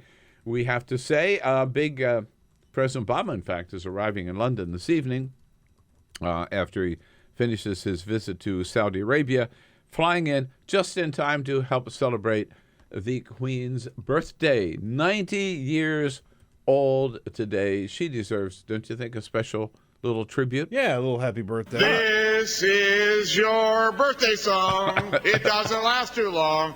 Hey! Very nice. Oh. Let's do the full version. Let's do the full version. It's 90. Now, All right, yeah. my colleagues, the second verse is exactly like the first verse. Let's don't sing it. This is your birthday song. It doesn't last too long. Hey! Happy birthday, Ralph. Ralph. Well, you know. Her best friends call her Ralph. Yeah. That's it. Yeah. John Boehner, just showing up. You never know. Probably popped out of the cake. I keep forgetting that he's not around anymore in D.C. He's retired. But he's our in-house singer. So yeah. He's got a future beyond the house. Right. Yeah, we have a contract with him for that. We keep a retainer. That's right. For big birthdays. We pop it out. And we're going to start this hour with Jill Colvin, campaign reporter for the Associated Press. Then we'll be joined by Senator Jeff Merkley from Oregon, the only senator who has endorsed Bernie Sanders for president. Top of the next hour, President J. David Cox of the American Federation of Government Employees. Lots of good stuff coming up. But first, this is the Full Court Press. Just a couple of other stories making news. You just talked about the Queen's birthday. Well, one brand is celebrating in a big way. That is Dairy Queen. They have introduced their new line of Royal Blizzard treats. It is a way to commemorate her 90th birthday. The Blizzard, of course, is their ice cream mixed together with a bunch of different ingredients. So here are the ones that you can try. They have an Oreo Blizzard treat, but then they add a center of fudge in the middle. They also have the Royal New York Cheesecake. It's Blizzard with cheesecake filled with a strawberry center, and the Royal Rocky Road Brownie with peanuts and brownie pieces filled with a marshmallow center. Is this in honor of the Queen's birthday? It is in birthday? honor of the Queen's birthday. They have invited her to try them. They said that they'll even fly one over to her if she agrees to try it. But no luck yet from the Queen. Well, have we invited them in here so we could sample? Good question, Bill. That's a very good question. We All should right. get right on that. Former Major League Baseball pitcher Curt Schilling has a long record of getting himself in trouble and saying things very, very stupid, and it's always resulted in suspensions and apologies from his employer, ESPN. Well, ESPN apparently has finally had enough. Schilling put a little meme on Facebook that was not very nice to transgendered people. It was sort of mocking the whole transgender bill in North Carolina. ESPN terminated their contract with Curt Schilling. A very smart move by them, and frankly, one that took way too long. Yeah. And here's a scary story. We sort of, haven't talked about it, a lot of this stuff, but sperm banks, right? People are still using sperm banks, of course. And there's a company in Canada and the U.S. and the U.K. called Zytec. And one of the people that they feature as what they call a perfect donor, one of their highest tiers that you can get, it actually turns out that this man is a mentally ill felon who they passed off as saying was a lot smarter than he really was. They said that he's a completely healthy man with an IQ of 160 working on a PhD in neuroscience engineering, and that was not true. It actually happened. People found out because they accidentally included his name in an email, and people who had used him Googled his name to find out who he is. College dropout, like I said, spent some time in prison for burglary, and so now there are lawsuits coming because they were told that this guy was essentially working on a PhD when in fact he was nothing of the sort. I think you might have buried the lead. I mean, sperm banks actually advertise that, like, okay, here's this stud, right? Yeah. You could have his sperm. Yes. Really? Yeah, they have tiers. I was reading about this in the story. So they have tiers, right? This one had a superstar tier of people who are... I mean, by name? They identified well, not by name necessarily. They accidentally revealed his name in an email, but they will, give his record, his stats, his, race, education, occupation. So like lawyers, doctors, people like that go in the highest tier, and then people like, radio TV producers go near the very bottom. And felons, of course, they probably usually wouldn't even take. So this is all, you pay more for someone who would be, who is a doctor or a lawyer or something like that. You pay a lot for, like, Ted Cruz, I guess? No. Presidential candidates, I'm sure, would be in the top tier. Yeah. Right. Get me out of this. Get me back to politics. Yeah, seriously. Yes, indeed. Speaking of Ted Cruz, by the way, the Associated Press today reporting that there is no way, mathematically, that Ted Cruz can make it before the convention and not even on the first ballot at the convention. Of course, that doesn't mean that Ted Cruz will drop out necessarily. From Associated Press, campaign reporter Jill Colvin joins us. She's been covering the Trump campaign, joins us on our news line at the moment. Hello, Jill. Good to have you with us. Hi. Thanks so much for having me. So Donald Trump walking away with, a 35-point win in New York State. It just seemed to me that he didn't even have to work that hard for it.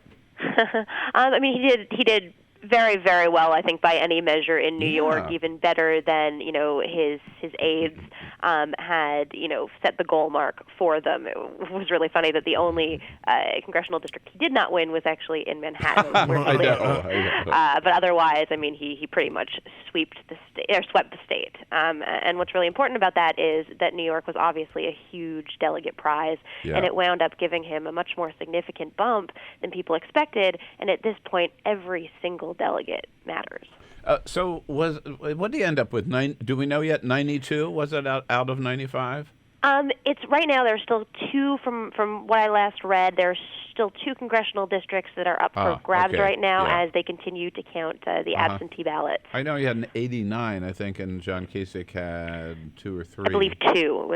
2. Mm-hmm. Right. And Ted Cruz, goose egg, right? Which gets back to what you of Associated Press have reported on Ted Cruz. If you run the numbers, not even on the first ballot could he make it, huh? Yeah, well, right now, Cruz is at about 559 delegates. Trump is far ahead. But the question right now is, Donald Trump is the only one who, our delegate math folks who are much better with the numbers than I am, believe, has a shot right now of actually making it before the convention. But even Donald Trump's path here is quite narrow. There are fewer delegates to grab now than we're going into this. There are some very big states like California, like New Jersey that are still coming up. But what happens now is that every single one of these states matters a great deal. Yeah, indeed. So Trump, we saw a different side of Donald Trump Tuesday, especially when he came out and talked in the wake of such a big win.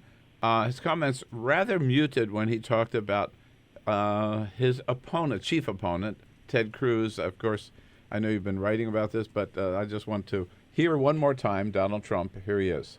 We don't have much of a race anymore. Based on what I'm seeing on television, Senator Cruz is just about mathematically eliminated. Whatever happened to Lion Ted? That one particular speech, Trump did indeed refer to Senator Ted Cruz as Senator Cruz. It's something that doesn't happen very often, and so people read a lot into that. But yesterday, Donald Trump was back on the campaign trail, and within minutes of hitting the stage, I was with him in Indianapolis yesterday, he was back to calling him Lion Ted Cruz, Crooked Hillary.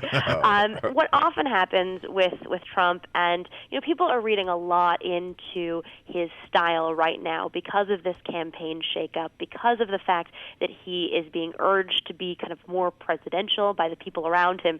And so people are really reading a lot into this. But keep in mind that almost every victory speech that Donald Trump delivers, he tends to strike kind of more calm, more kind of, he calls it presidential demeanor. He'll call for the unity with the party, something he didn't really hit on Tuesday. But he does tend to do that. You see a lot of stories after debates where he gives a little bit more muted performance, and everyone goes, "Oh my goodness, it's a new Donald Trump." And then the next day, 2 days after, he's back to his old self. But he does have a new team, and it does seem the team is making an impact. Would you agree? Absolutely. So Donald Trump, after his loss in Wisconsin, really came to realize that this very small, very lean team that had, taken him all this way, couldn't necessarily close the deal for him. So he brought on a number of much more experienced campaign operatives. Paul Manafort is the one who is kind of now leading the effort. His existing campaign team is still around. Corey Lewandowski remains his campaign manager. You see him front and center on Tuesday night. But Manafort, I spoke to him on Tuesday, and he said that Trump really realizes that this is a new phase of the campaign, that they need to play really smart right now because they need to make sure that they lock down every delegate that they possibly can in order to prevent some kind of contested convention. So do you think they've told Donald Trump, look, you just can't be this wild guy out there throwing around accusations. You have to be more substantive, and you have to be more, quote unquote, presidential in your demeanor because, you got to.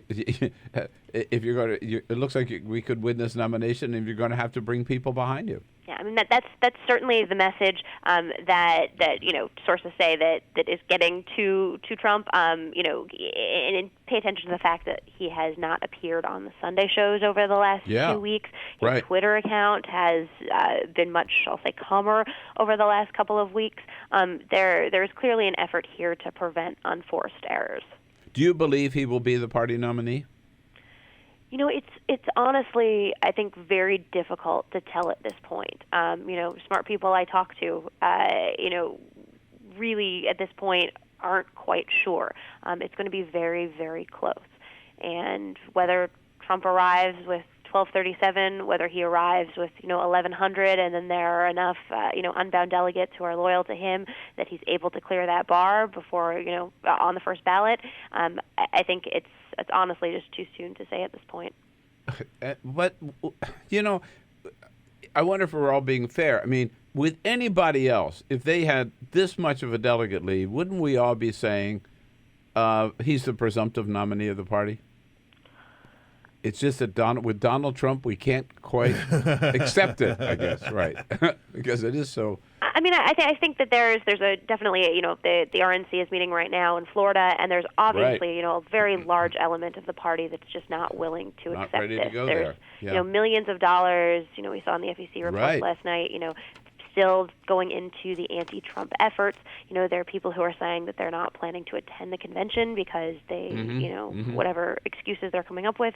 That there obviously is very strong resistance. But, the RNC, the Republican rules say that you need to hit 1237, and, if he's coming in there without that number, with all that, hostility, it presents the challenge. Right. Anything could happen. Well, it's a wild ride, Joe Colvin. I'm sure you've been enjoying it, even though I'm sure it's not easy all the time either. But thanks so much for your time today. We'll catch up with you again down the trail. Thanks for having me. I appreciate it. Jill Colvin, Associated Press, AP.org. Follow their campaign coverage. It's been very good. Your progressive headquarters for the 2016 election. This is The Bill Press Show.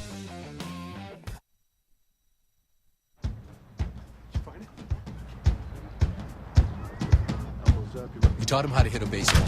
Just like that. Say hi! How to hit a receiver. Nice. The strike zone. The net. You taught him how to hit the upper corner.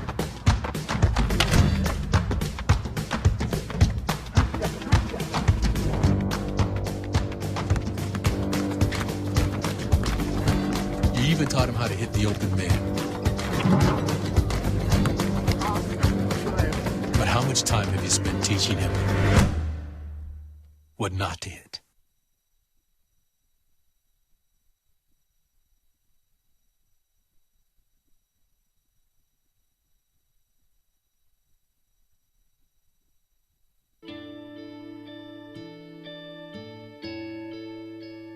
Calls me googly eyes. You know you're beautiful, right? You know that? Even you are beautiful. I got bullied for wearing glasses. Share if you're against bullying. We put it out there, just took off. 3 million people have shared this post. Don't let bullies get you down. I stand with you. The whole family's wearing glasses. I wear glasses and I'm proud.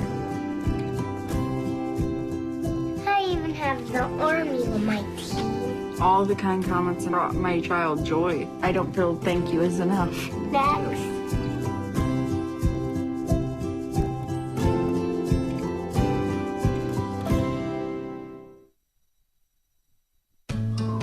You wouldn't let money just blow out of your house. So when your AC or heater is on, make sure the doors, windows, and fireplace flue are shut tight. If you're headed out, turn down the AC or lower the heat by 10 degrees. And always keep your water heater set at 120. A little bit of common sense goes a long way. Get more great tips at energysaver.gov. So, I'm kind of new here, but I've noticed a trend. My human does this funny thing where she goes around and gets all my toys, and then she hides them in that basket by the door. But it's always the same basket, and it's always in the same place. And then she acts so surprised when I find them, but, she's putting them in the same basket. Again. It's like, hello, that's where you put it last time. You were the worst at hide and go seek. I grew up in the housing projects of Cleveland. I didn't even know that life could be any better than it was. Education for me has been a way to get away from the agony of what was normal life. I want to be able to impact the community, not just look back on where I came from, but to reach back to where I came from and pull some people up with me. My name is David, and I am your dividend.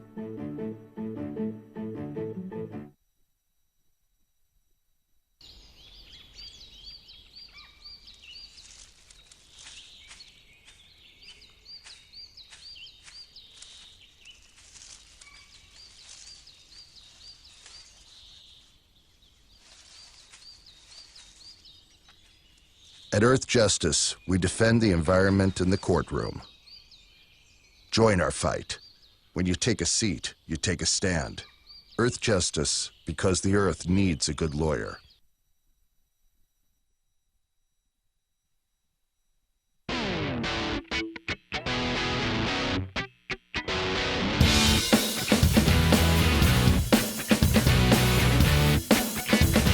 This is the Bill Press Show. All right, at 26 minutes after the hour, Senator Jeff Merkley, Democrat from Oregon, joining us at the half hour. A big news of the day outside of politics is that Treasury Secretary Jack Lew announcing yesterday we're going to keep Alexander Hamilton on the $10 bill, and we're going to replace Andrew Jackson on the $20 bill, replace him with abolitionist leader Harriet Tubman. Here is Jack Lew yesterday explaining why. We're going to have women on the 20, on the 10, and on the 5. Yep. Actually, going beyond that, we'll get to the 10 and the 5 in just a minute. Jack Lew saying this is reflecting the great historical contributions women have made. What this is going to say is that we have to remember all of our history, the history of the contributions of men and the history of the contributions of women. And that our great democracy was built by men and women. So, Harriet Tubman on the $20 bill, on the back of the $10 bill, and again, Alexander Hamilton staying there, but on the back of the $10 bill will be Susan B. Anthony, Elizabeth Cady Stanton, Lucretia Mott, Alice Paul, and Sojourner Truth, 5 women, abolitionist leaders. On the back of the $5 bill, the Lincoln Memorial will stay there together with Marian Anderson, Eleanor Roosevelt, and Martin Luther King Jr., all of whom, of course, made history at the Lincoln Memorial. So some big changes. The question is, how fast can they get them done? How fast will they see the new bills? Some of them maybe not until 2020. Senator Jeff Merkley coming up here at the half hour. We'll be right back. This is the Bill Press Show.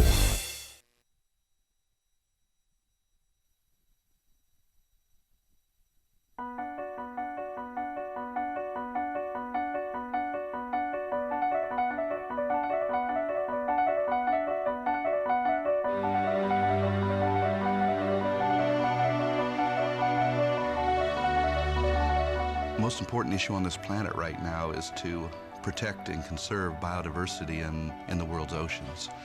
And I don't think people realize just how intimate our connection is with the oceans themselves. Not only do they provide the very foundation of life and control our weather, but life just simply could not exist without a healthy ocean. The real problem, though, is apathy. It's all out of sight. It's all out of mind, and people don't even think about it. But it doesn't matter whether you live in Peoria or on the coast. The fact is, whatever happens in the ocean affects all life forms on the planet Earth. If the oceans die, then civilization collapses. We all die.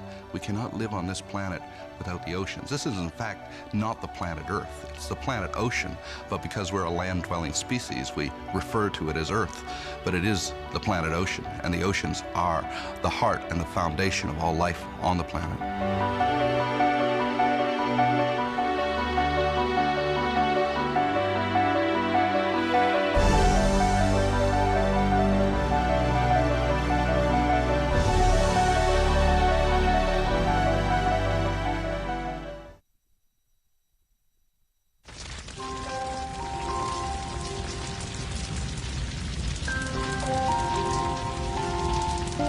A single ember that escapes from a wildfire can travel more than a mile.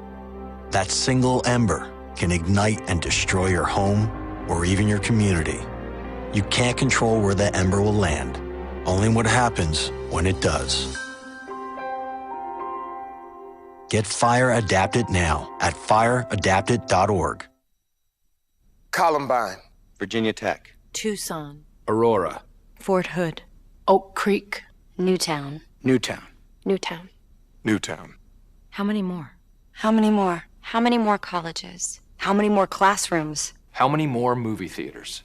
How many more houses of faith? How many more shopping malls? How many more street corners? How many more? How many more?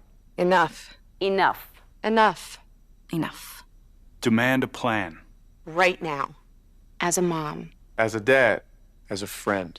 As a husband. As a wife. As an American. As an American. As an American. As a human being. For the children of Sandy Hook. Demand a plan. No more lists of names. It's not too soon. It's too late. Now is the time. Before we all know someone who loved someone on that list. No more lists. No more. Who they might have been. No more. If we had just done something yesterday. It's time. We can do better than this. We can do better than this. It's time. It's time. It's time for our leaders to act. Demand a plan. Right now. Right now. You! Demand it! Enough. Enough. Enough. Enough.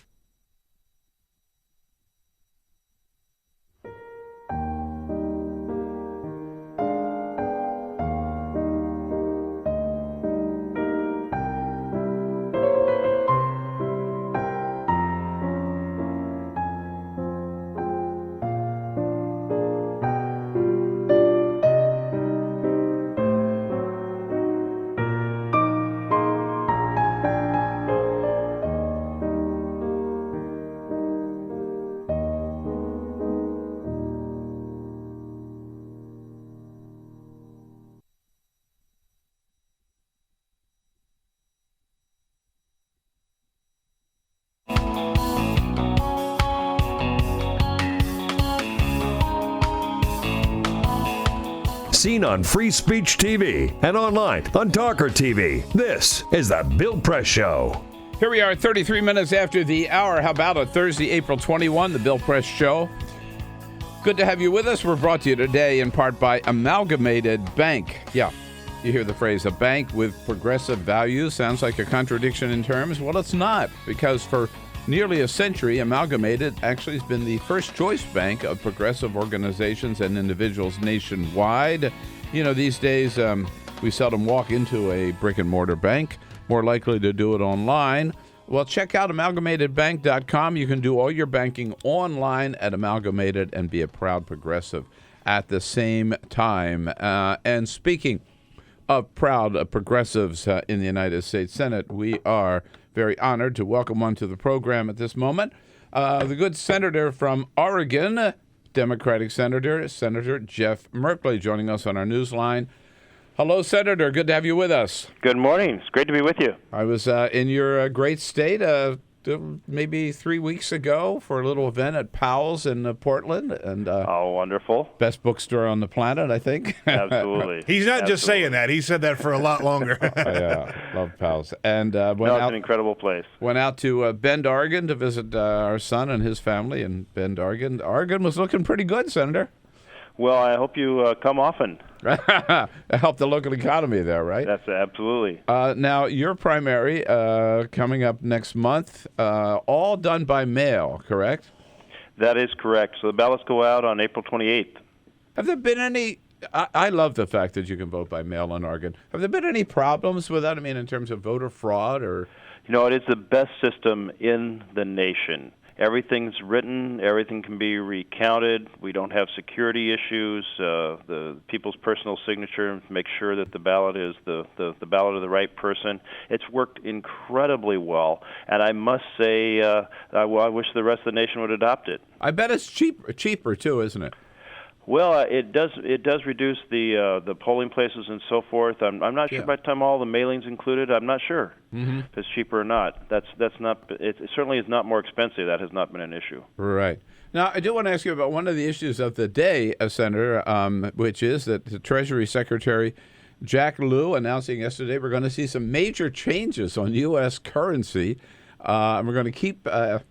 Alexander Hamilton, after all, on the $10 bill, and dump Andrew Jackson from the $20 bill, replace him with Harriet Tubman. What do you think? I think it's great. I think it's great. There's going to be just quite a few changes on that. I think the $5, $10, Right. and $20 bills, and I just glanced at them, so I didn't absorb all the details. But I think that's a wonderful adjustment to celebrate different parts of our history. It really does, and brings in a lot of people there. And again, Alexander Hamilton turned out to have a lot of fans. Even people who haven't yet seen the Broadway show suddenly proved to be fans. Well, that show, I haven't seen it myself, but I hear it's spectacular. No, you know why I haven't seen it? Because I can't afford it. Right? Tickets unavailable. No, that's right. Senator, on the Supreme Court front, any chance we're going to get just a common courtesy extended to Merrick Garland? Well, if common courtesy means the Senate's going to do its job, I'm not optimistic. It's really a tragedy to have the court politicized in this fashion. The Constitution lays it out pretty clearly that the president nominates, and it's our responsibility to weigh in on whether the nomination is an individual of fit character. It's a term that was used in the Federalist Papers. That's our job, to make sure the president doesn't go off track. And how can you determine if someone's a fit character if you don't hold interviews, and you don't hold a hearing, and you don't hold a vote? Right, and I don't see the political payback or the political benefit, even for Republicans, of not doing their job. I mean, that's what the American people expect, right? Well, for the Republicans, I think it simply comes down to they're benefiting enormously from the corrupted system of mega cash in our system, and they are determined to protect that. They're worried that a nominee that comes from President Obama will restore the we the people vision of our Constitution, what Jefferson called the mother principle, that the decisions will reflect the will of the people, not the will of the powerful, and so they're dug in. But if they succeed in basically packing the court through their strike, their 1-year strike, then what happens with the next nominee and the next nominee after that? Right. I mean, the Supreme Court is forever deeply damaged as a legitimate institution. I mean, you could see this little slippery slope here. Okay, well, we're not going to allow a president to make any appointments in the last year of his presidency, right? So then the next will be, well, we're not going to allow them to make any appointments in the last 2 years of the presidency, right? Where does it stop, right? Or the last president succeeded or the last majority in the Senate pack the court, so now we're going to pack the court the other direction rather than doing our job, etc. It just be an unending cycle of misbehavior undermining the institution. On our newsline, Senator Jeff Merkley, Democrat from the state of Oregon. So, Senator, you a couple of weeks ago endorsed Bernie Sanders for president of the United States, his only Senate colleague to do so. After the New York primary, do you have any regrets? Oh, no, none at all. The timing of my endorsement was in recognition of the Oregon primary coming up, and I thought it was the right time to weigh in on the individual I thought had the clearest message and the clearest record on the biggest issues facing America. And I feel that's Bernie Sanders. And certainly whether you're looking at the campaign cash in the system or the fight against global warming, or you're looking at the issue of creating living wage jobs and not shipping them overseas, Bernie Sanders has been a tremendous advocate. Do you think at this point he can still win the nomination? Well, it's certainly an uphill climb in the count, but stranger things have happened in campaigns, and so it's still a vigorous contest. A little bit of the echoes we had from 8 years ago. Do you?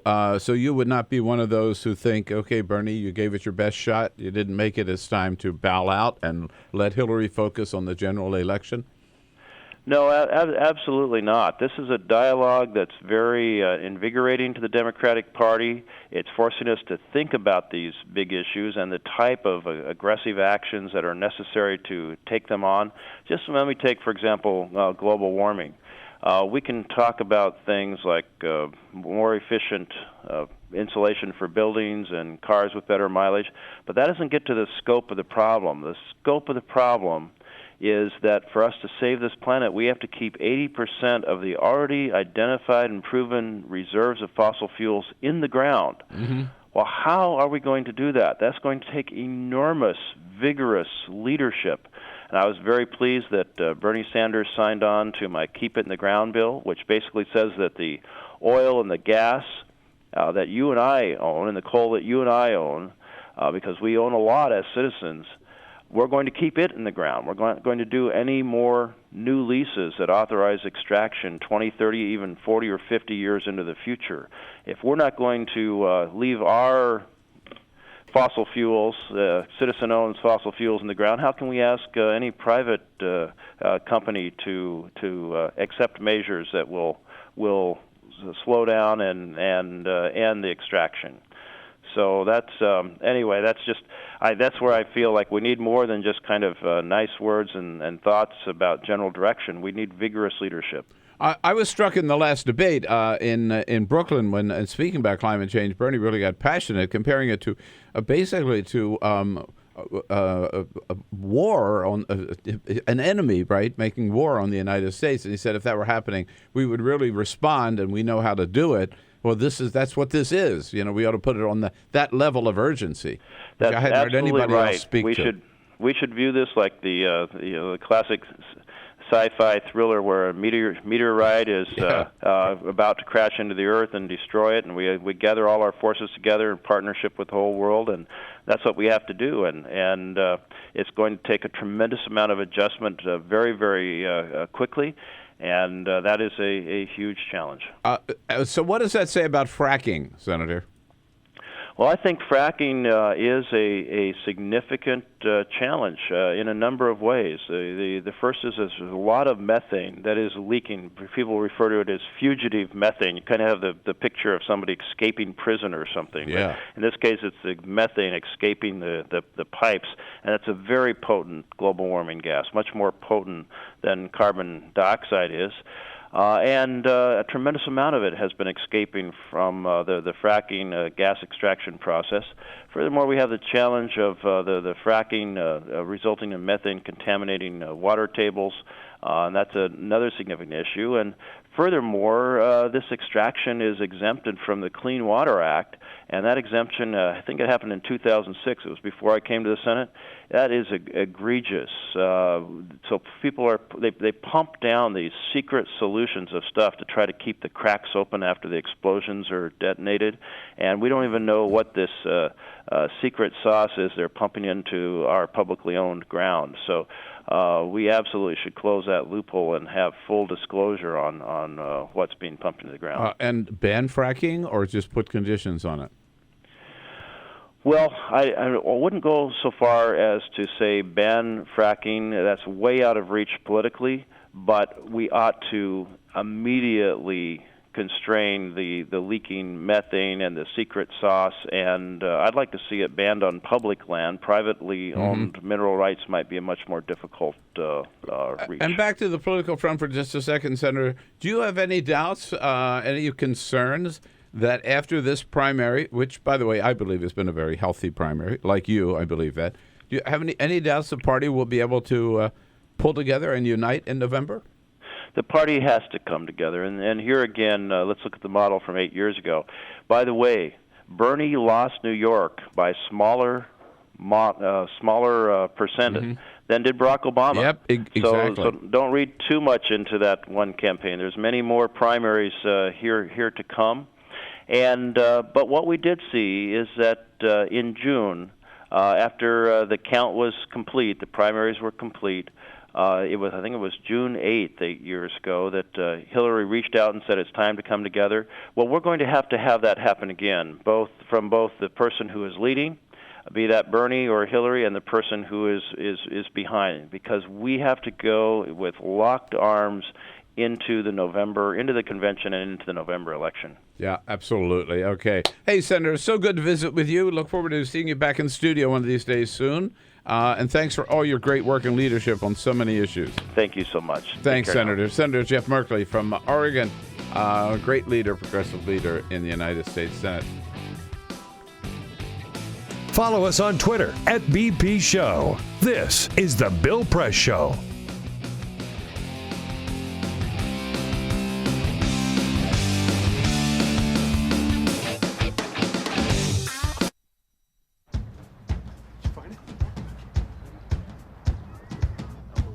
You taught him how to hit a baseball. Just like that. Say hi! How to hit a receiver.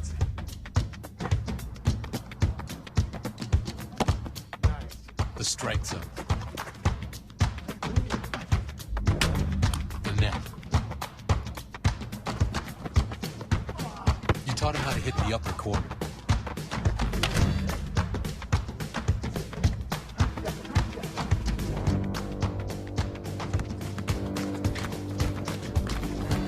You even taught him how to hit the open man. But how much time have you spent teaching him what not to hit?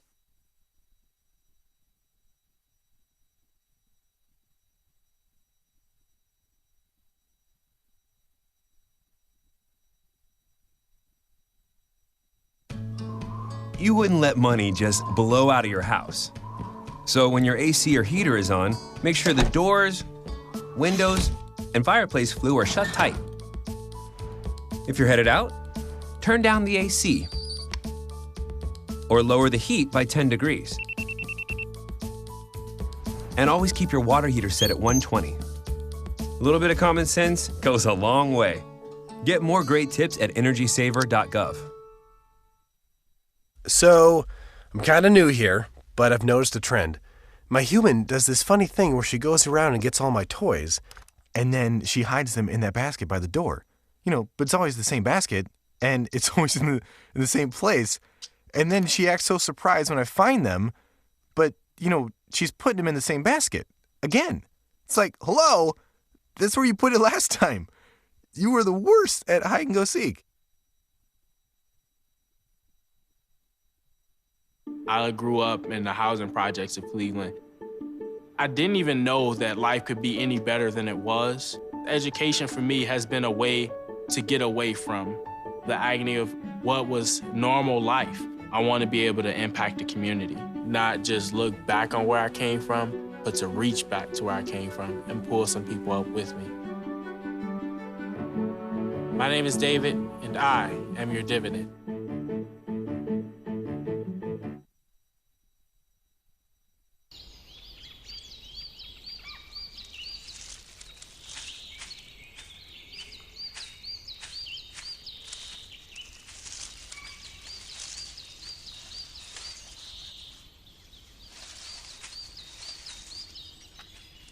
At Earth Justice, we defend the environment in the courtroom. Join our fight. When you take a seat, you take a stand. Earth Justice, because the Earth needs a good lawyer.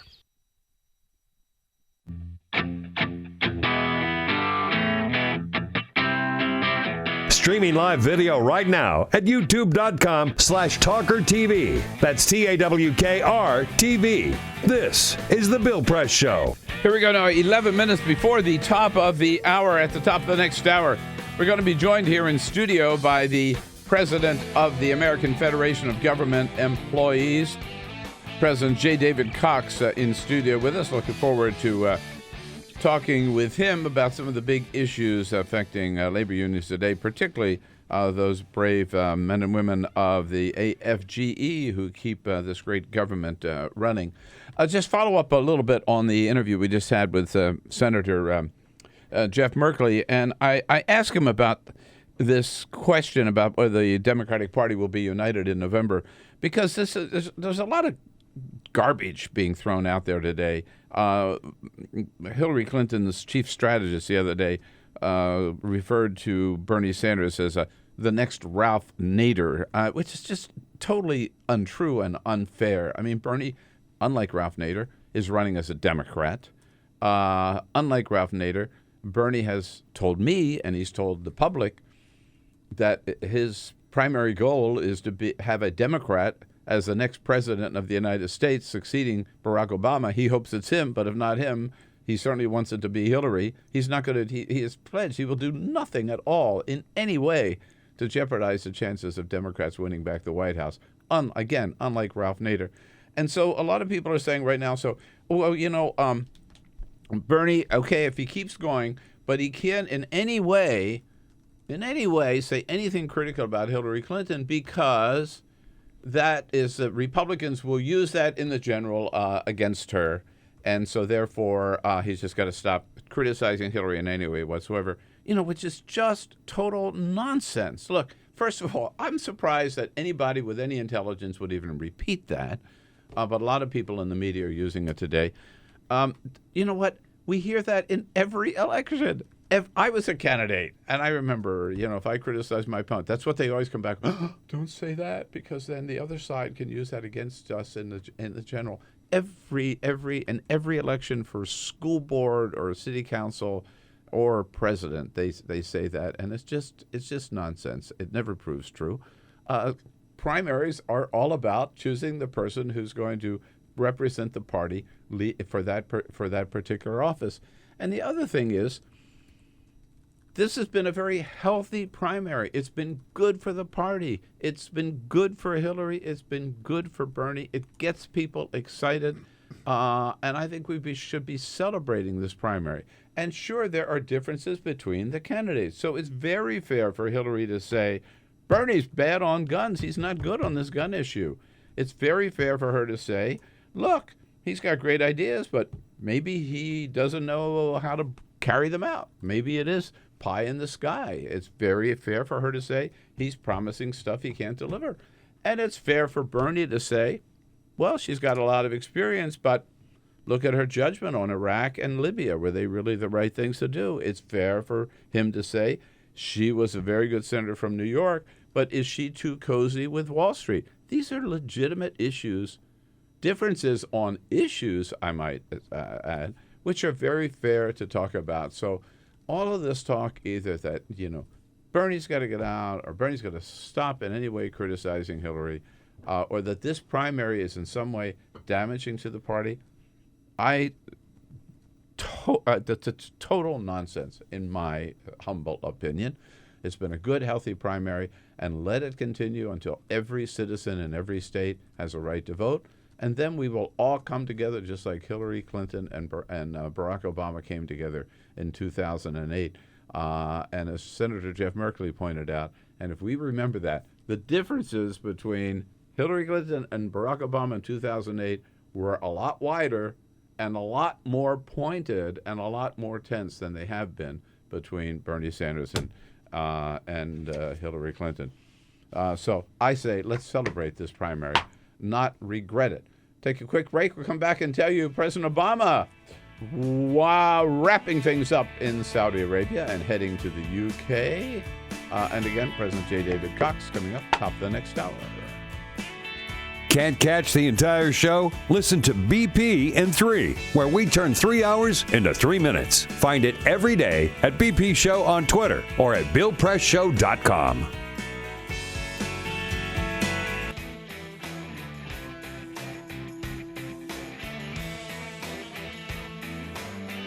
Hey, I know, a great show so far, but there is more to come in hour number 3 at 5 o'clock Eastern on Free Speech, 4 Central, 2 Pacific. Live right away, you can catch hour number 3 on our video stream. Just switch over to youtube.com/Tawker, TAWKR-TV. And in the next hour, we will sample some new beers for the spring and summer after we visit with the great J. David Cox, president of the American Federation of Government Employees, who keep this great government of ours running every single day. Hour number 3 coming up. Stay tuned.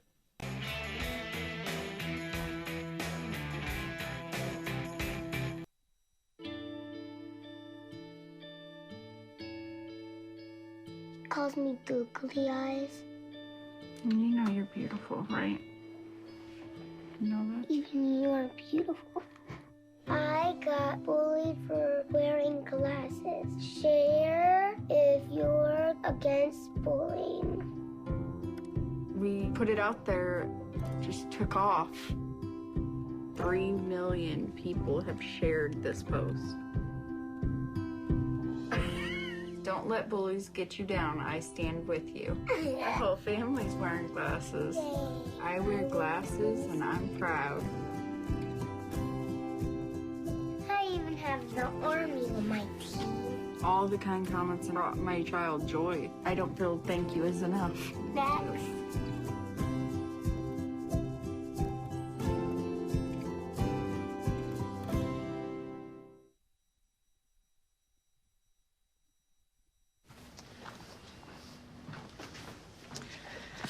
All right. I know this isn't any fun to talk about, but we should. Okay, so who's going to do what? I'll pack the dead batteries. Great. I'll only put what I don't need into a duffel bag. Perfect. That's totally unhelpful. No problem. Meanwhile, I will try to comfort everyone by speaking in a calm voice. And I'll try to get the generator going without any gas. Oh, let's not forget the cell phones, which probably won't work. Right. And who is going to handle supplies? I can forget to do a list for us. Thanks, pal. Well, I think we couldn't be any less prepared. I'm proud of you guys. Talk to your kids about who to call, where to meet, what to pack. Visit ready.gov/kids for tips and information.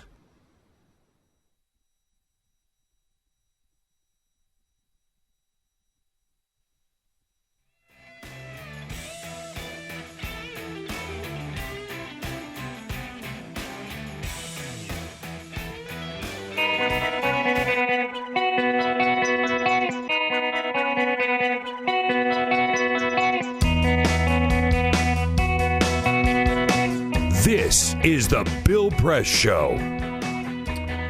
President Obama wrapping up his trip to Saudi Arabia today. He is attending the meeting of the Middle Eastern leaders there after meeting with King Salman yesterday. And then he flies on to the UK, arriving this evening. He'll be meeting with Prime Minister David Cameron. And then also, I'm sure he's having tea. That's what it is. Having tea with the Queen to celebrate, maybe a day late, her 90th birthday. It's a big deal. Yeah. It's a really big deal. I would say, absolutely. Then the president goes on to Germany later in the week, meeting with the president of France and the Chancellor Angela Merkel in Germany. We'll get back to the news of the day in the next hour. President J. David Cox from the American Federation of Government Employees. And then we're going to take a look at some new beers for this spring and summer from our good friends down at Blue Jacket, D.C. Lots more coming up. Is Hour the number Bill 3. Press Show.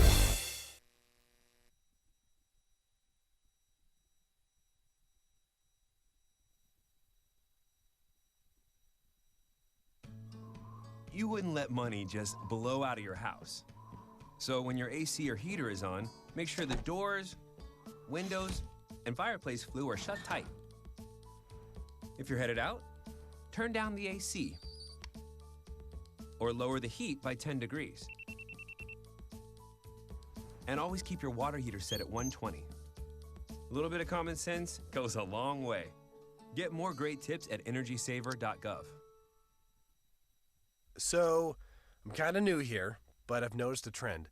My human does this funny thing where she goes around and gets all my toys, and then she hides them in that basket by the door. But it's always the same basket, and it's always in the same place. And then she acts so surprised when I find them, but, she's putting them in the same basket. Again. It's like, hello? That's where you put it last time. You were the worst at hide and go seek.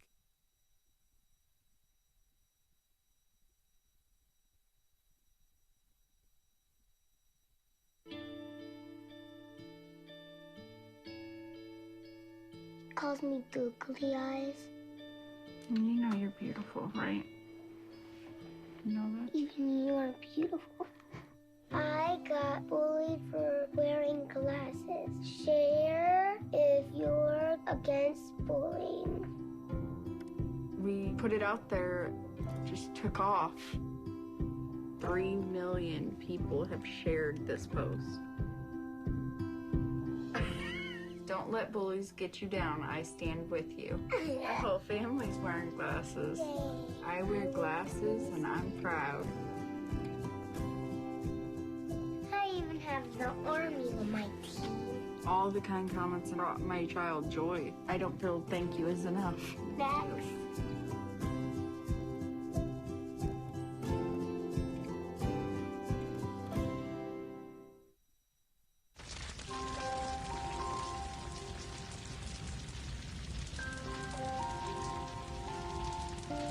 A single ember that escapes from a wildfire can travel more than a mile. That single ember can ignite and destroy your home or even your community. You can't control where that ember will land, only what happens when it does. Get Fire Adapted now at fireadapted.org. I wanted to find a bank with a purpose. I wanted to find a place that would take my money and not use it to cause the financial crisis, but to fix the financial crisis and to help end income inequality. The people that we employ are usually clients right off the streets. They don't have an account, but Amalgamated is willing to get that started for them. Their reputation of supporting the working man, I think, speaks for itself. This is a bank that cares for their customers, and I appreciate that. We were able to access a construction loan through the bank's programs, and that loan has helped us house 28 families in the community. Amalgamated is a bank that was started for and about working people. Many of our customers have a deep commitment to advocating for social and economic justice. We share that commitment, and we're not afraid to stand up and say that we need to change some of the way that the country does business.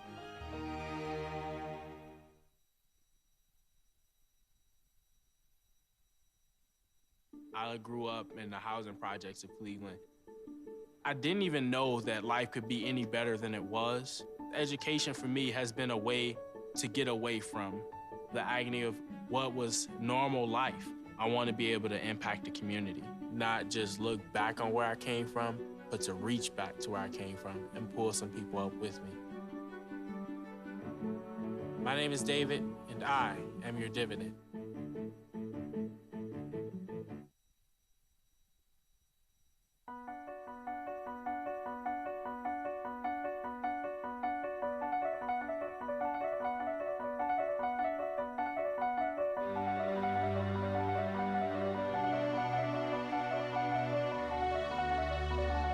The most important issue on this planet right now is to protect and conserve biodiversity in the world's oceans. And I don't think people realize just how intimate our connection is with the oceans themselves. Not only do they provide the very foundation of life and control our weather, but life just simply could not exist without a healthy ocean. The real problem, though, is apathy. It's all out of sight, it's all out of mind, and people don't even think about it. But it doesn't matter whether you live in Peoria or on the coast. The fact is, whatever happens in the ocean affects all life forms on the planet Earth. If the oceans die, then civilization collapses. We all die. We cannot live on this planet without the oceans. This is, in fact, not the planet Earth. It's the planet ocean, but because we're a land-dwelling species, we refer to it as Earth. But it is the planet ocean, and the oceans are the heart and the foundation of all life on the planet.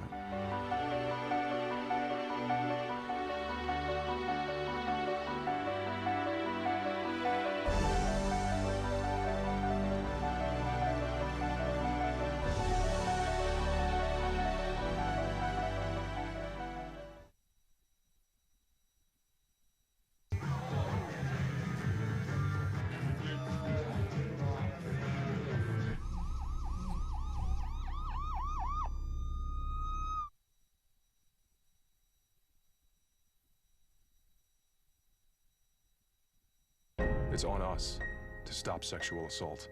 To get in the way before it happens. To get a friend home safe.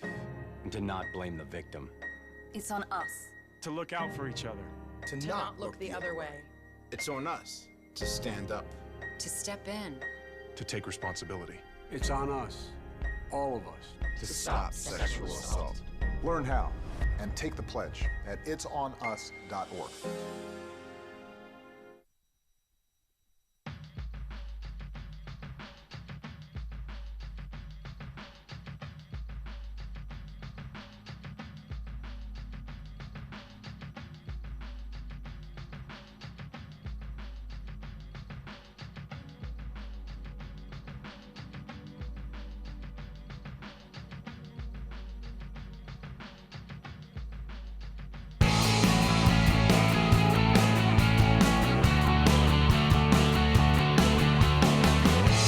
Broadcasting around the nation, on your radio, on your TV, and online.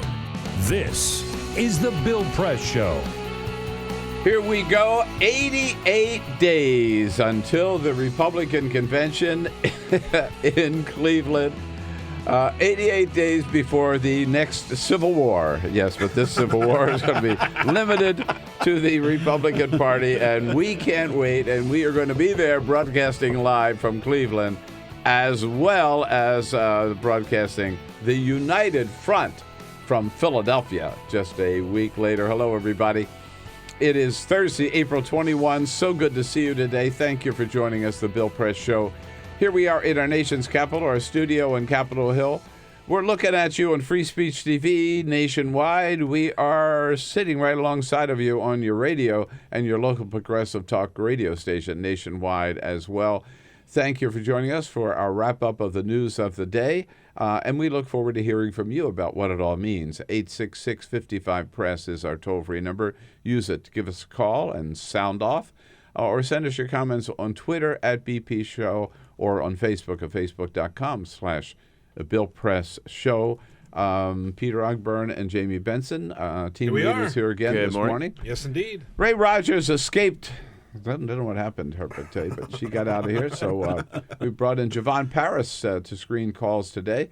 Good to have Javon back with us. And Cyprian Bolding, as always, on the job as our videographer. And we are very pleased to welcome back to the studio a great friend of the program and a sponsor of our Bill Press Show, the president of the American Federation for Government Employees, the Honorable J. David Cox. President Cox, it's good to see you. Good to be with you, Bill. Really great to be here. I hadn't been here in a while. I know. It's been too long. So you've been on the road. I know you've been traveling a lot. Traveling a lot, and I was just thinking the last time I was in, it was kind of snowing, bad weather this morning. Oh, that's the weather's right. beautiful. Isn't it gorgeous today? It is. Absolutely. We're in that sweet spot where we get about 3 weeks of spring before we make the shift into summer. So yeah, and I'm looking forward to today, President Cox. I am going up to Ithaca, New York. I want to shout out to all of our great friends up on listening on WNYY in Ithaca, New York. So if you're anywhere in that area around the Finger Lakes, Ithaca, up and even as far as way as Syracuse or Buffalo, just drive across the state. We're going to have a great party tonight from 5 to 7 p.m. talking about Politics 2016. And I'll also be signing copies of my new book, Buyer's Remorse, and just have a good political town hall up there in Ithaca, New York. So stop by. I look forward to seeing you. We are being at Côte d'Ivoire, which is on South Cayuga Street in Ithaca from 5 to 7 p.m. It's going to be a big party. That's a beautiful town. Have you been up there? No, I haven't, but I would like to go with you. Please take me with you. Let's go. I'm ready to go, Bill, instead of staying here in D.C. They say Ithaca is gorgeous because it's got gorges, river gorges, right in the middle of the town. It's just spectacular. And, of course, Cornell is there. Ithaca College is there. It's a great town. So, and you have been on the road. So, President Cox, you're sporting this great big button this morning. For those of you listening on the radio, those of you watching on Free Speech TV can see it. That button is so big you can't miss it, and it says AFGE for Hillary. Your union's endorsed Hillary. Why? We endorsed Hillary Clinton. Number one, we believe that she is the best candidate. We endorsed her fairly early, last November. We were very proud to be one of the first unions to endorse her. We've had a long-time relationship with her and excited. And I would say very clearly, AFG loves Bernie Sanders. It loves Hillary Clinton. They are both fantastic people, but it comes down to a decision in a primary. Who are you going to support? And we're supporting Hillary. Do you think this primary has been bad for the party? No, I don't. I think it's been great for the party. I think it's caused us to have important debates. I believe that it's brought us back to being Democrats, truly being Democrats, and talking about democratic values, government programs, taking care of poor people, those student needs, educating folks, government services. So I've enjoyed it, and I've enjoyed the discussions about too much money in politics. Yeah, right. Now, President, I've told you this before. I mean, I consider myself a true progressive, but you are one of the few people that I know who are to the left of me, and so and I love that. But isn't it fun that this primary really has been all about which one is the better progressive? Right. Now, this is a debate we've been waiting for a long time. With my southern voice, I've been waiting a very long time. You know that? Very long time. It's exciting. And I think it's a good time. I'm looking forward to the Democratic convention. Any doubt the party's going to be able to pull together?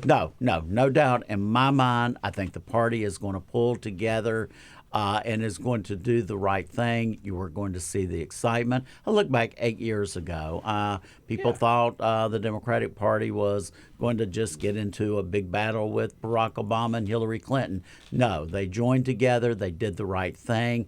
Look at the good things that's moved forward. And I am looking. He turned around and made her Secretary of State. I mean, that's it could not have been right. Better, right? And I'm looking forward to great things happening. I'm looking forward to a big win. I believe it's going to be President Clinton win. I'm looking forward to that. But I think there's an opportunity to win from the top to bottom and to see progressive values move forward in this country. Have you thought about what a President Donald Trump or Ted Cruz would mean for federal employees? What country do I then want to go live in? I know. It would be devastating, it's wouldn't it? Devastating because both of them have said they would get rid of government services. They would shrink government down to the size you could drown it in the bathtub. And let's remember, government cares for veterans. Government provides Social Security.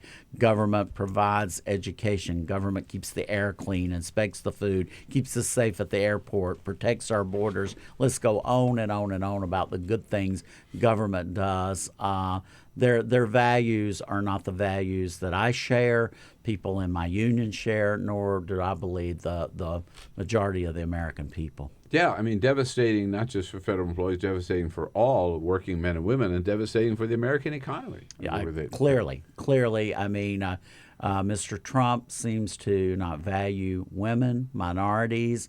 Mr. Cruz seems to have no regard for the fact that this is the land of the free and the home of the brave. We've got the right of freedom of religion, freedom of speech, freedom of association, and he doesn't seem to have those beliefs. Now, you are sitting in a very choice seat here this week because a couple of days ago, the famous Ben of Ben and Jerry's was sitting right where you are, and his partner Jerry was with us as well. We had both in the studio.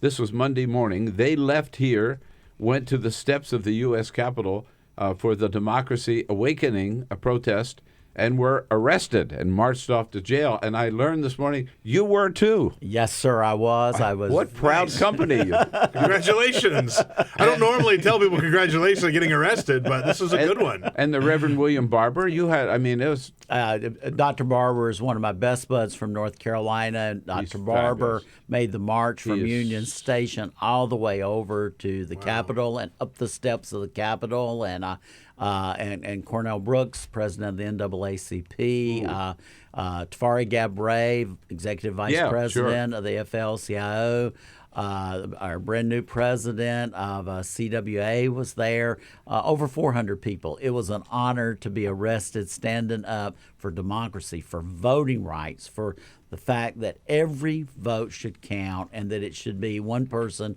one vote, not $100 million and you buy yourself a Senate seat, a House seat. This Democracy Awakening did not get this movement. It was a whole week of protest here in the nation's capital, right? And it didn't get the attention it deserved. How many? Weren't there like 400 people a day? Right at 400 a day. Besides that, there were thousands of days in the protest. I believe Sunday there was over 3,000 people in the protest. It did not get the attention. Number one, it's D.C. We're very used to protest here in D.C. Also, I think that it just didn't get its fair shot, particularly in the district that it would have gotten in other places. But I believe leaders of this movement you're going to see it all over the country at state capitals. Reverend Barber does an excellent job in North Carolina of that, and many other folks. So we need to move forward. Yeah, it's probably too. The media might be just too focused on these primaries, right? And with New York coming up and all of that, and that's right. New York, we've got all of the states up next week around us: Maryland, Delaware, Pennsylvania. So a lot is happening, but still, yet I was proud to stand up. It's my third jail arrest now, and so I'm looking forward. Maybe I can get 15 over the next year. What? I know. That's so great. I told you he's to the left of me. I mean, here I sit here. I've never been arrested. Well, Bill, I can get you arrested. I promise. Hang out with this guy a little more often, you'll get arrested, apparently. I'd be glad to take you to North Carolina. There is no greater privilege than being arrested with Dr. William Barber. I mean, it's as close to being arrested with Dr. King as you can get, I believe, right now. Yeah. You know what? I'm gonna take you up on that. I really am. And Lord. No. Yeah, absolutely. No, I want to do that. That's my bucket list. Go get arrested. It's a short bucket list. I've got to now. What's the case with the federal employees now? Across, you represent so many different agencies, and let me just say again, this is just people just do not appreciate the great service every day that the people who work for the federal government provide. I mean, you listed a couple of them in so many ways. We quoted former Defense Secretary Bill Cohen the other day, who once said, Republican, right, that Bill Clinton made Defense Secretary, who said, "Government's your enemy until you need a friend." Right, and then you're there for us. So very much. We're wrestling several issues right now. One of our biggest concerns is in the Department of Veterans Affairs. Last year, Congress designed a committee at the insistence of Chairman Jeff Miller in the House Veterans Affairs Committee of 15 individuals. The only veteran group that was put on the committee is the Concerned Veterans of America, the Koch brothers fake veteran groups, not the American Legion, not the Vietnam veterans, not the veterans of foreign wars, not the disabled American veterans, Concerned Veterans of America, a fake organization. A Koch front? Yeah. A Koch front, as well as many private hospital executives, and it's about privatizing VA health care, which is just wrong. VA health care is very, very unique. The VA health care system is the best health care system in this country. Does it have its problems and does it have its opportunities for improvement? You better believe it does, as all systems do, but it's the best integrated health care system that you could ever want. Who appointed this committee? It was various folks. The president got a few. The Congress got a few. Various individuals. Been working very strong with Secretary Bob McDonnell as he's pushed back and fought very hard against any move of privatization of the VA, and we certainly want to commend Secretary McDonnell for his stance that he's taken. Has this problem with the delays in people getting appointments that popped up a couple of years ago, has that been resolved, or is the process of being resolved? I think we're still working on it. Part of the problem is today there are 40,000 vacancies for staff in the VA. Whoa. Part of it, the Congress won't appropriate the money to hire the staff. The number of veterans continues to increase, but yet the resources don't increase. But veterans continue to stand in line because veterans want to be cared for at the VA.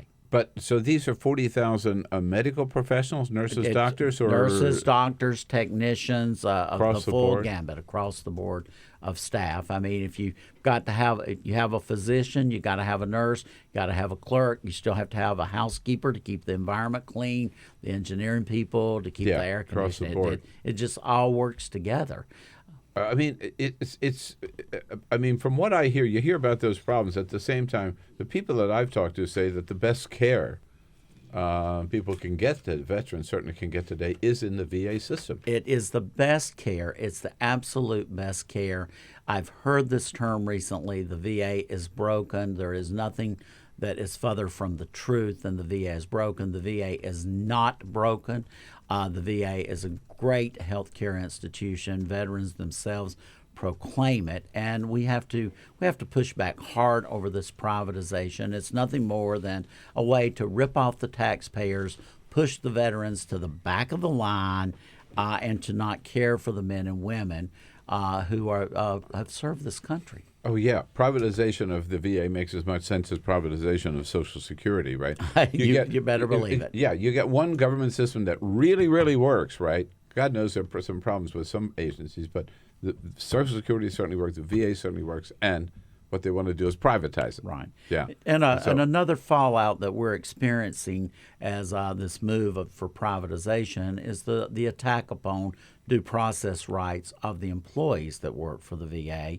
There's the possibility of trying to move legislation over the next few weeks that would say that even after an employee 2 years ago got a outstanding performance evaluation, you could go back 2 years after the fact and decide, no, you were not outstanding. I'm going to change your performance evaluation. And I believe that's a constitutional issue there. Either you're okay or you're not okay. And there's a desire to make all VA employees at will and keep them in a probationary period forever, which is totally unacceptable. Leading the fight on behalf of our federal employees and working men and women across the country, President J. David Cox, President of the American Federation of Government Employees. A question, a comment, a suggestion. Maybe some of you who have enjoyed treatment at the VA or have had some problems there, give us a call at 866-55-PRESS, and we'll be right back. Connect with The Bill Press Show on Twitter. Follow us at BP Show and tweet using the hashtag WatchingBP. This is The Bill Press Show.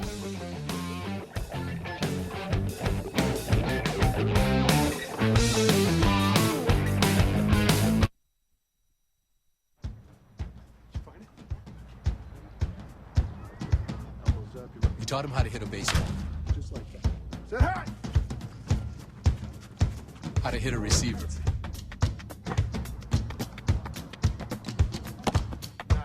The strike zone. The net. You taught him how to hit the upper corner.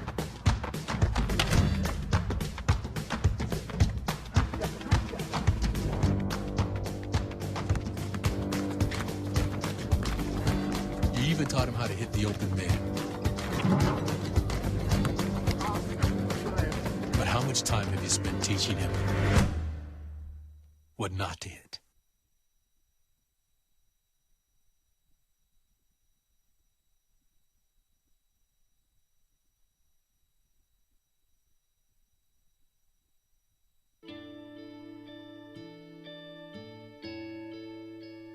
She calls me googly eyes. You know you're beautiful, right? You know that? Even you are beautiful. I got bullied for wearing glasses. Share if you're against bullying. We put it out there, just took off. 3 million people have shared this post. Don't let bullies get you down. I stand with you. Our whole family's wearing glasses. I wear glasses and I'm proud. I even have the army on my team. All the kind comments brought my child joy. I don't feel thank you is enough. Thanks.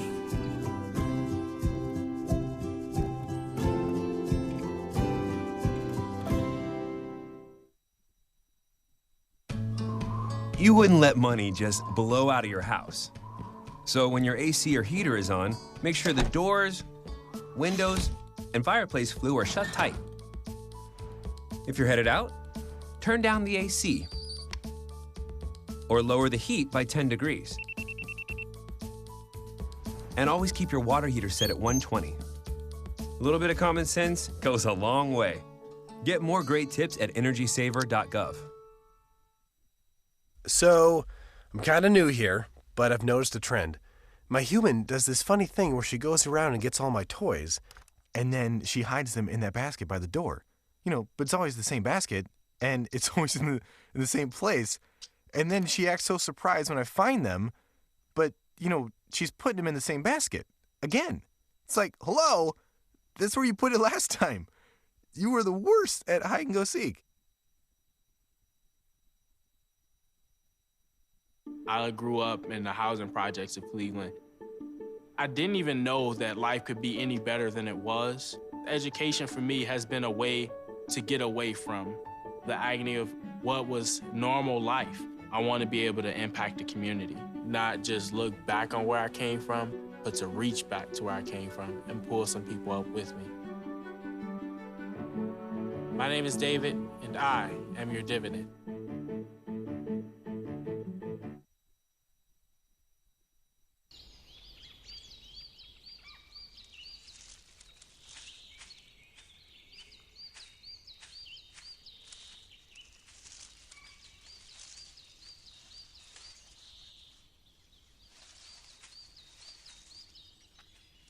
At Earth Justice, we defend the environment in the courtroom. Join our fight. When you take a seat, you take a stand. Earth Justice, because the Earth needs a good lawyer.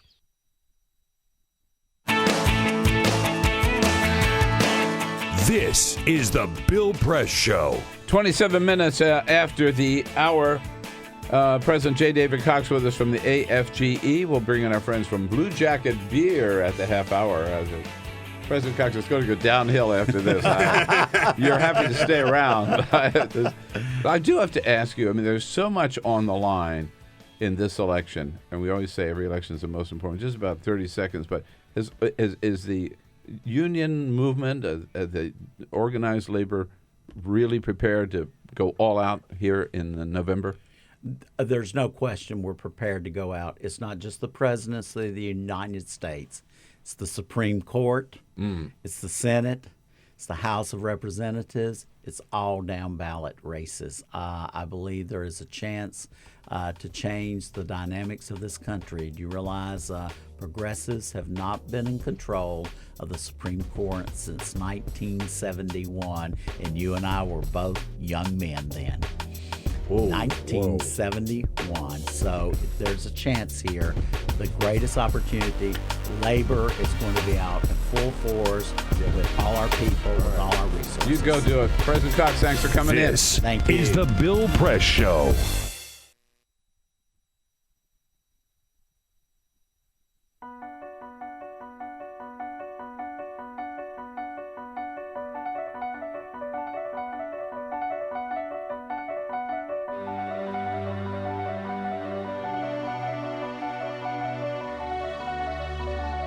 The most important issue on this planet right now is to protect and conserve biodiversity in the world's oceans.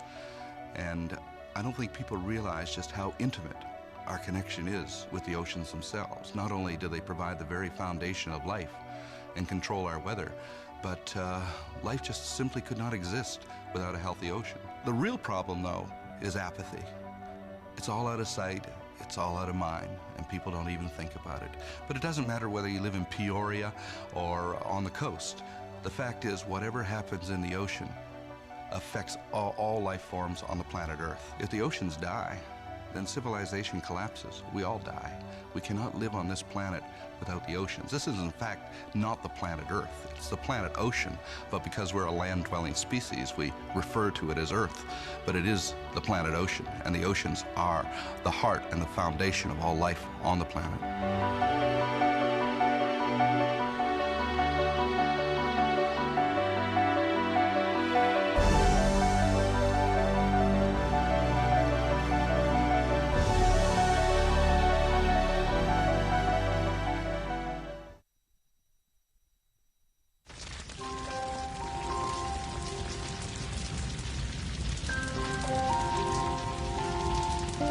A single ember that escapes from a wildfire can travel more than a mile.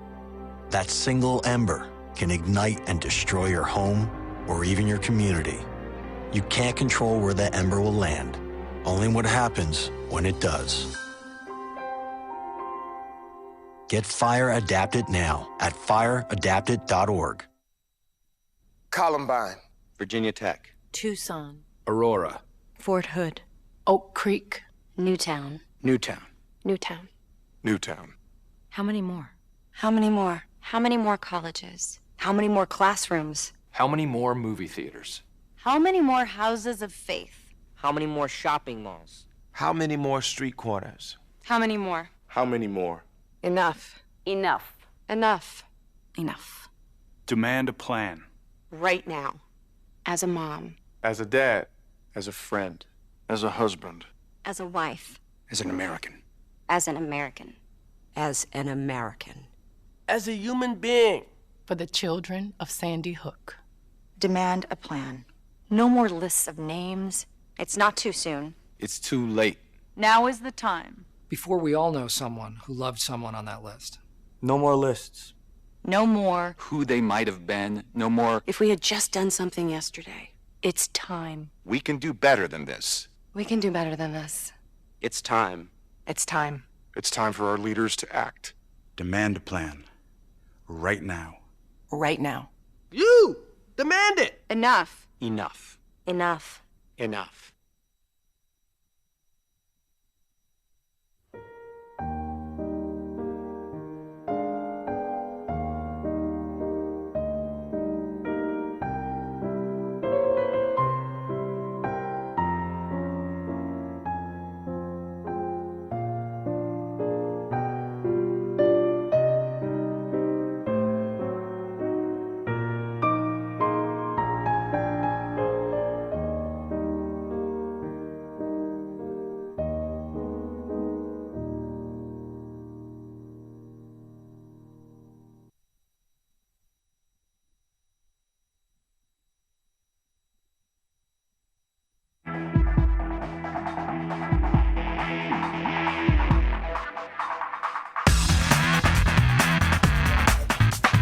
On your radio, on TV, and online.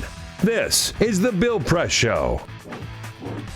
Hey, here we go at 33 minutes after the hour of The Bill Press Show. Don't forget, I'll see you in Ithaca tonight, everybody. Come on out. They can start getting in line right now, but we don't meet there until 5 o'clock tonight at the on South Cayuga Street, Cultivare. From 5 to 7 p.m. Our good friends from the Americana Winery, too, are going to be there. Nice, yeah. And so... That'll be fun. Boy, I just realized we're going to start the day with beer and end the day with wine. There you go. Start the day with beer from over the Blue course of the Jacket day. and end the day with wine from Americana Vineyard. They have a vineyard up there on the Finger Lakes. in the Finger Lakes Yeah. district. Do some great, particularly a little Chardonnay and a Riesling up there. Greg Egenhert from Blue Jacket. He's been in many times here to get us into the new season with the latest beers from Blue Jacket.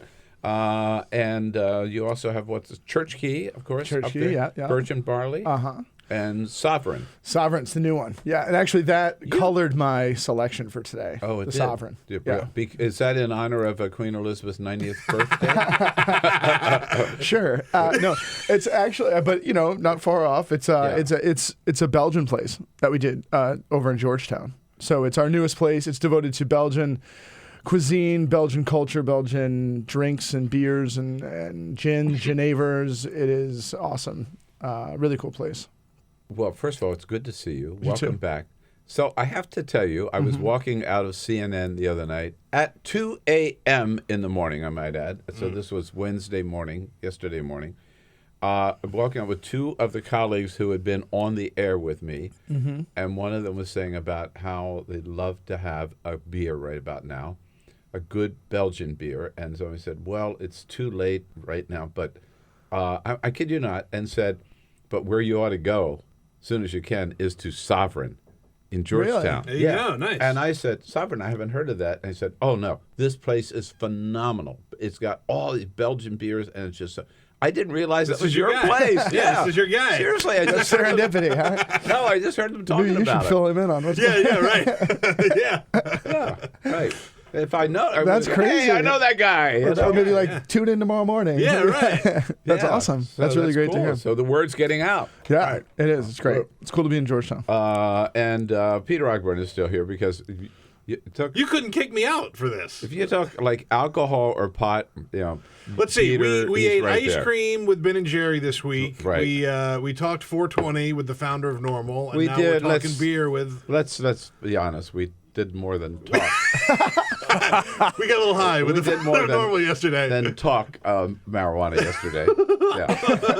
That was a good show. I love how he's the one who's pushing that. Yeah, I didn't You're want to. being demure. I wanted to but And we now smoked pot it's with the founder beer of with Normal. Blue Jacket. Now we're drinking What- beer with Greg. What a great week it's been. God good bless America. All right. So what do you got for us? So I brought 4 different beers from kind of all over the place. We'll start with Blue Jacket. This is a brand new beer we did. It's called Lager Farm. So it is. So one of the things we've been getting into a lot recently at Blue Jacket is brewing lagers, crisp, refreshing, subtly nuanced beers. They take months to make. This takes about 6 weeks to make, and then, but just great for the warmer months. Baseball beers, Yeah. The other cool thing, Baseball beers is a very descriptive Well, that's term. a big service. Come on. every time.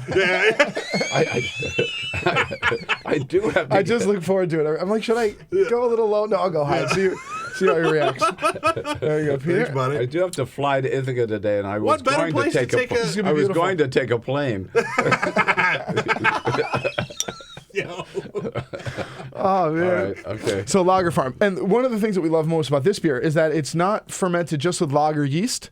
It's also fermented with a farmhouse yeast. So that's thus the name Lager Farm. So it's kind of like where a Belgian style saison or farmhouse ale, kind of rustic beer, meets a crisp, refreshing lager. I was gonna say I've never heard of a farmhouse lager. It's always farmhouse ale.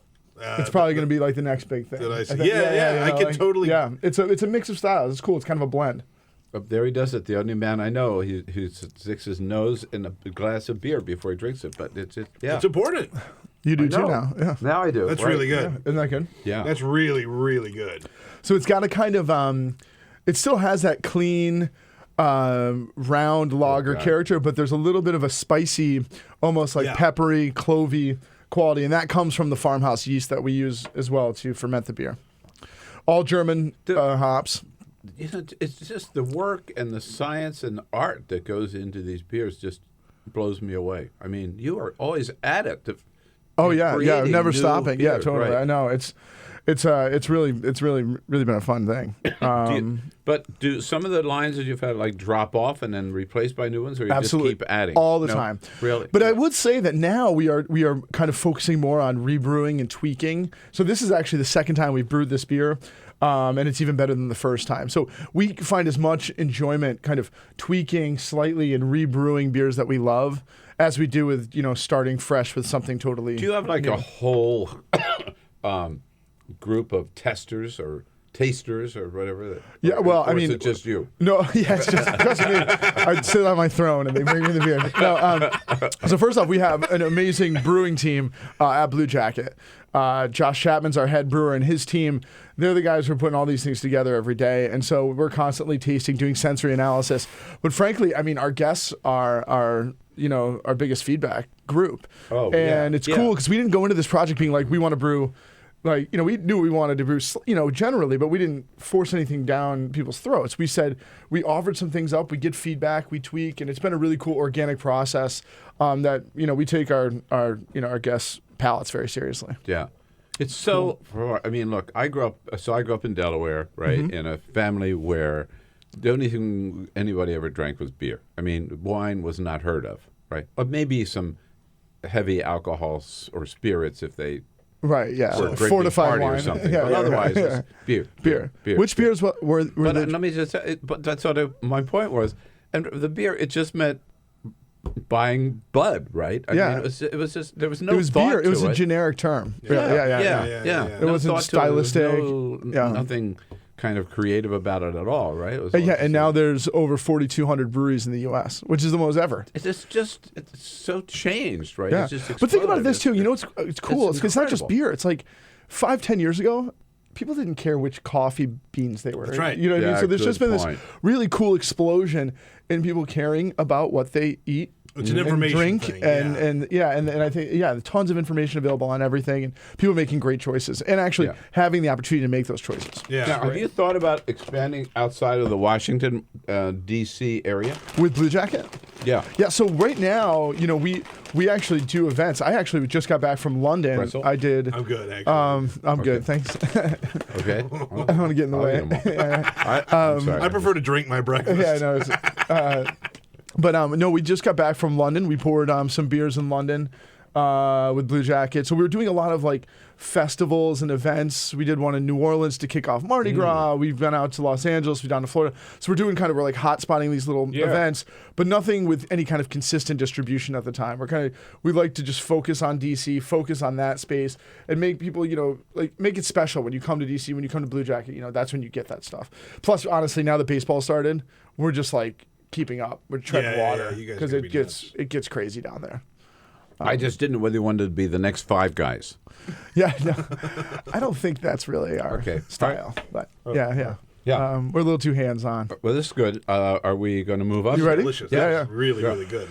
So let's see what's next. Oh, okay. So next, this is one of the best breweries in the U.S. Very close friends of mine. These guys are called Jester King. They are located isn't that a cool label? Yeah. Love the label. Located just west of Austin, about 18 miles west in the Texas Hill Country. They have a 200-acre property. It used to be a horse ranch, and these guys just brew very small amounts. I mean, we brew twice as much beer as these guys do at Blue Jacket. So that's how minuscule these guys are. They make awesome beers. So the yeast and bacteria that they use to ferment their beers all come from the Hill Country. Oh, that's really cool. So they've kind of cultivated them from the air. So they use native yeasts, native bacterias, which give you a nice touch of tartness and effervescence.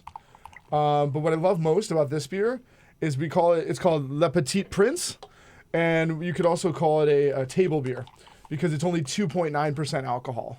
Oh, that's what we call a chugging beer. Chugging beer, yeah. Sorry, did I say table beer? Thanks, buddy. Yeah. So just think about that. When you smell this, when you taste it. My favorite book by Antoine Saint-Exupéry. I guess here we go. Yeah. Oh my God. But I mean, when you taste this, it's like you cannot believe it's under 3% alcohol. It's just amazing. Well, cheers. Wow. Cheers. That is really delicious. I'm looking at the color of the beer through the glass. Yes. The color and of it's the beer so is, beautiful. It's it's a beautiful beer. Light gold. Oh. But you know what's funny about this beer is, like, there's a funk to it. Yeah, like, there's a definite funk to this beer, right? Exactly. Not unlike the way that, like, Stinky Cheese has that funk, but it's delicious. A little bit, yeah. It's like a little bit of an earthy kind of barnyardy, a little bit of total funk. And so basically you have these strains of yeast called Brettanomyces that find their way into this beer. And they create those kind of wild, funky flavors. And actually, the similar kind of flavor you'll find in some French country wines, like some Burgundies, and some Rhone wines will have a little bit of that rustic funk as well. And I love the tartness to it. It's just a hint. It's like a little piquant acidity, nothing sour. Right. I love it. It says on the label, it's a dry, unspiced, highly attenuated table beer unique to our land in the Texas Hill Country. That's cool. All right. Totally is. That's a cool story. Bone dry, too. Delicious. Hey, Great it's with good to food. have a beer with you. We'll continue our tasting session here with Greg Engert from Blue Jacket on the other side. And cheers. Cheers. Bill Press Show. Wow. Can't catch the entire show? Listen to BP in 3, where we turn 3 hours into 3 minutes. Find it every day at BP Show on Twitter or at BillPressShow.com.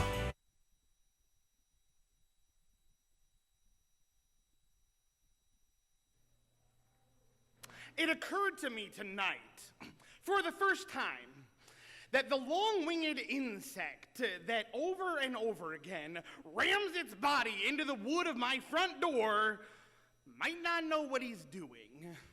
He might not have a plan. Maybe that's just how he flies, and that is where the door is. And I remember you. The last time I saw you, a few weeks before we would graduate from high school, and a few days before you let a bullet dissolve on your tongue.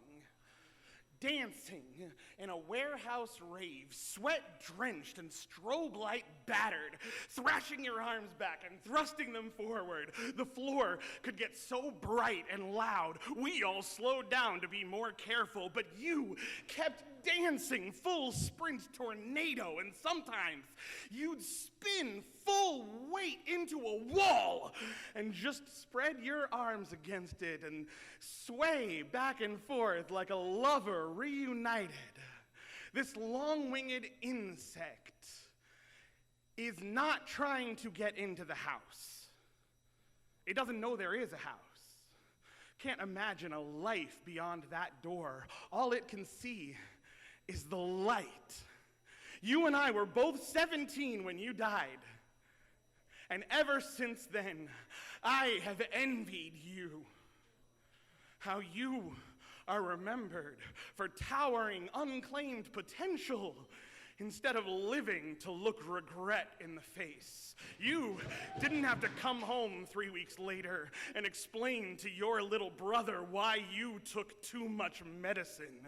Your addiction is remembered as a tragedy, not a betrayal. Your suicide attempt became a suicide, not an unpaid hospital bill. And only tonight did it occur to me that maybe that night when you let your teeth touch metal, you might not have known what you were doing.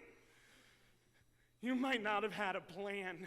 Maybe you had hit that door so many times you couldn't imagine it might let you through. I'm still ashamed to admit it, but I have always secretly believed you did it for me, that you wanted to show me that there is a way out of all of this. Not so that I would follow you, but so I would understand that every day that I am alive is a day that I choose to be alive. And when the music stops, you still get to keep on dancing. And when the light is so bright it blinds, you can dance with your eyes closed. And if in that dark you come up against a wall, you keep your arms out wide and you dance with the wall.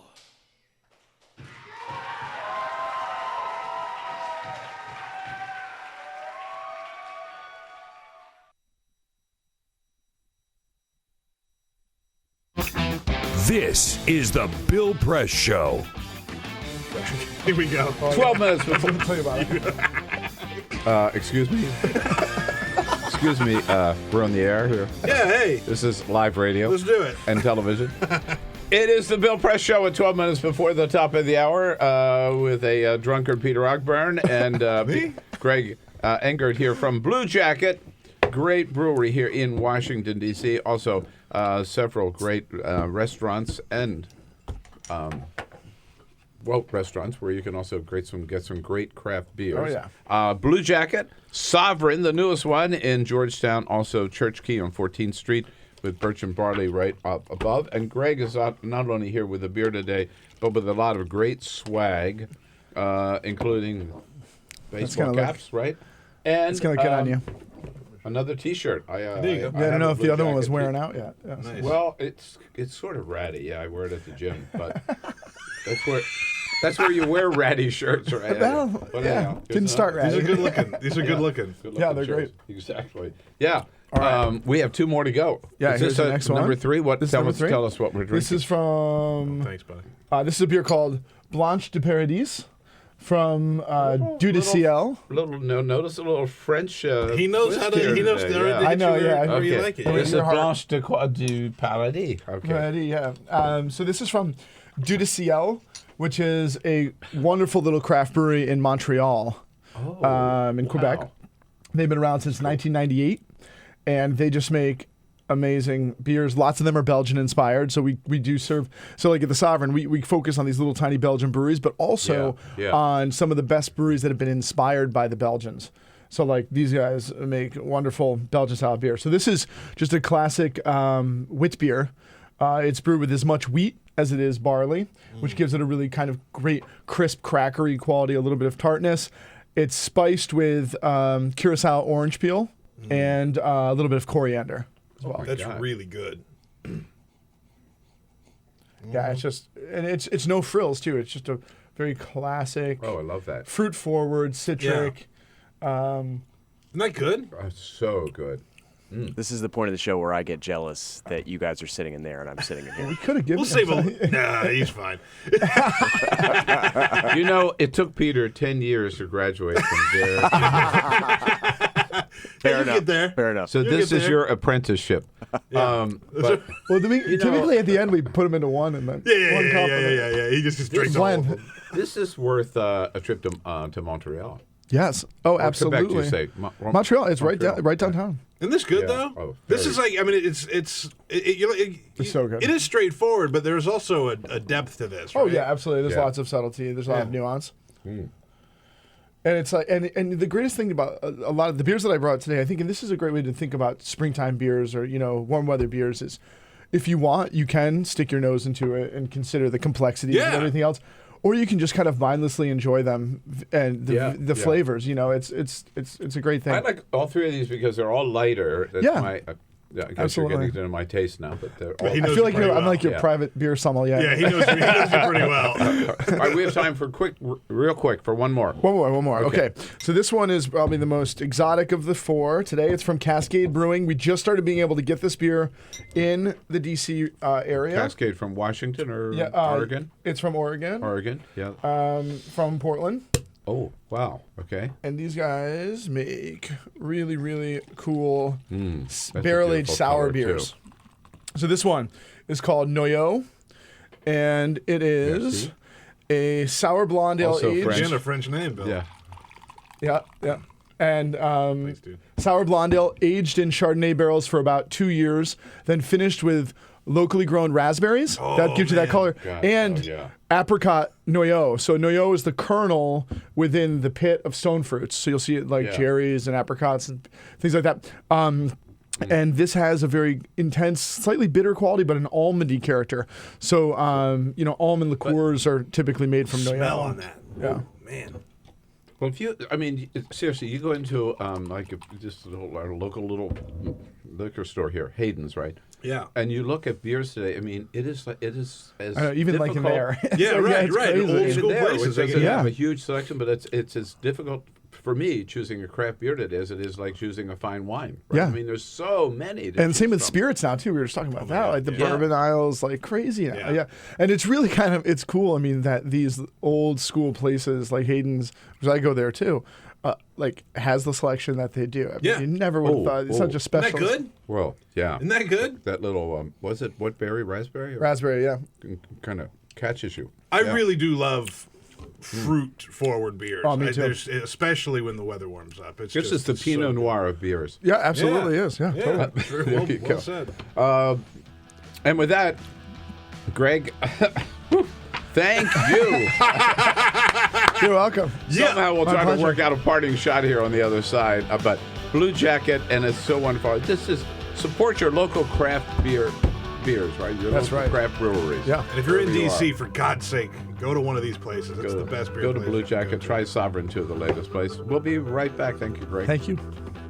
Get social with Bill Press. Like us at facebook.com/Bill Press Show.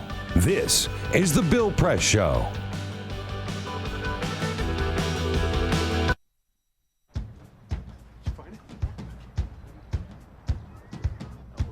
You taught him how to hit a baseball.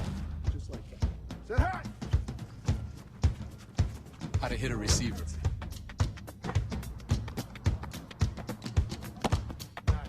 The strike zone. The net. You taught him how to hit the upper corner.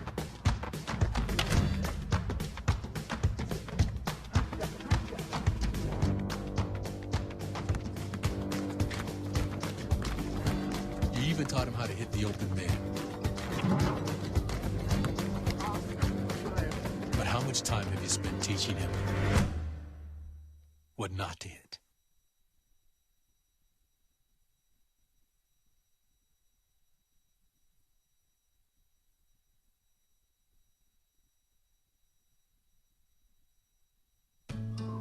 you wouldn't let money just blow out of your house. So when your AC or heater is on, make sure the doors, windows, and fireplace flue are shut tight. If you're headed out, turn down the AC or lower the heat by 10 degrees. And always keep your water heater set at 120.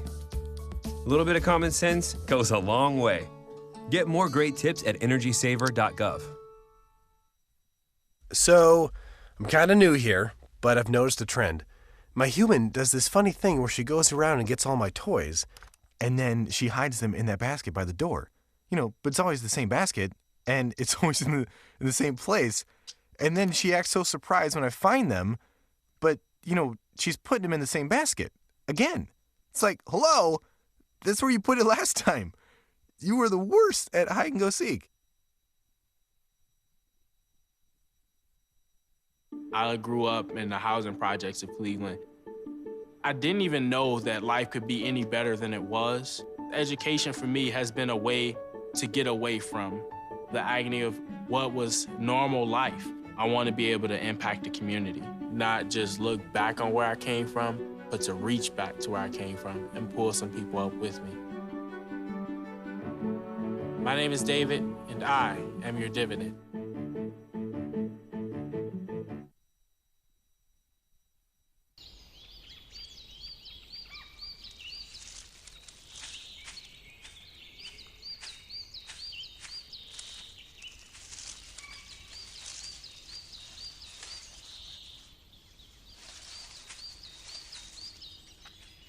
At Earth Justice, we defend the environment in the courtroom. Join our fight. When you take a seat, you take a stand. Earth Justice, because the Earth needs a good lawyer.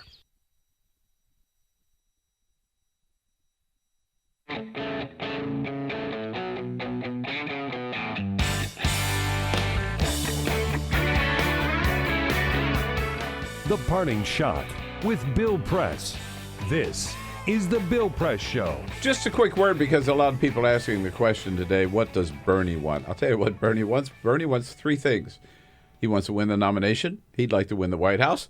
He also wants to shape the progressive agenda, and he also wants to shake up and reform the Democratic Party. And the truth is, he may not make the first goal, but he is well on his way to making number 2 and number 3. And the more delegates he wins, the better chance he has, which is why Bernie ought to stay in this race until the very end, rack up as many delegates as he can, then support whoever the nominee is, and we'll go on and win the White House. That's it for today, folks. Come back tomorrow. This is the We'll be Bill looking Press for you. Show.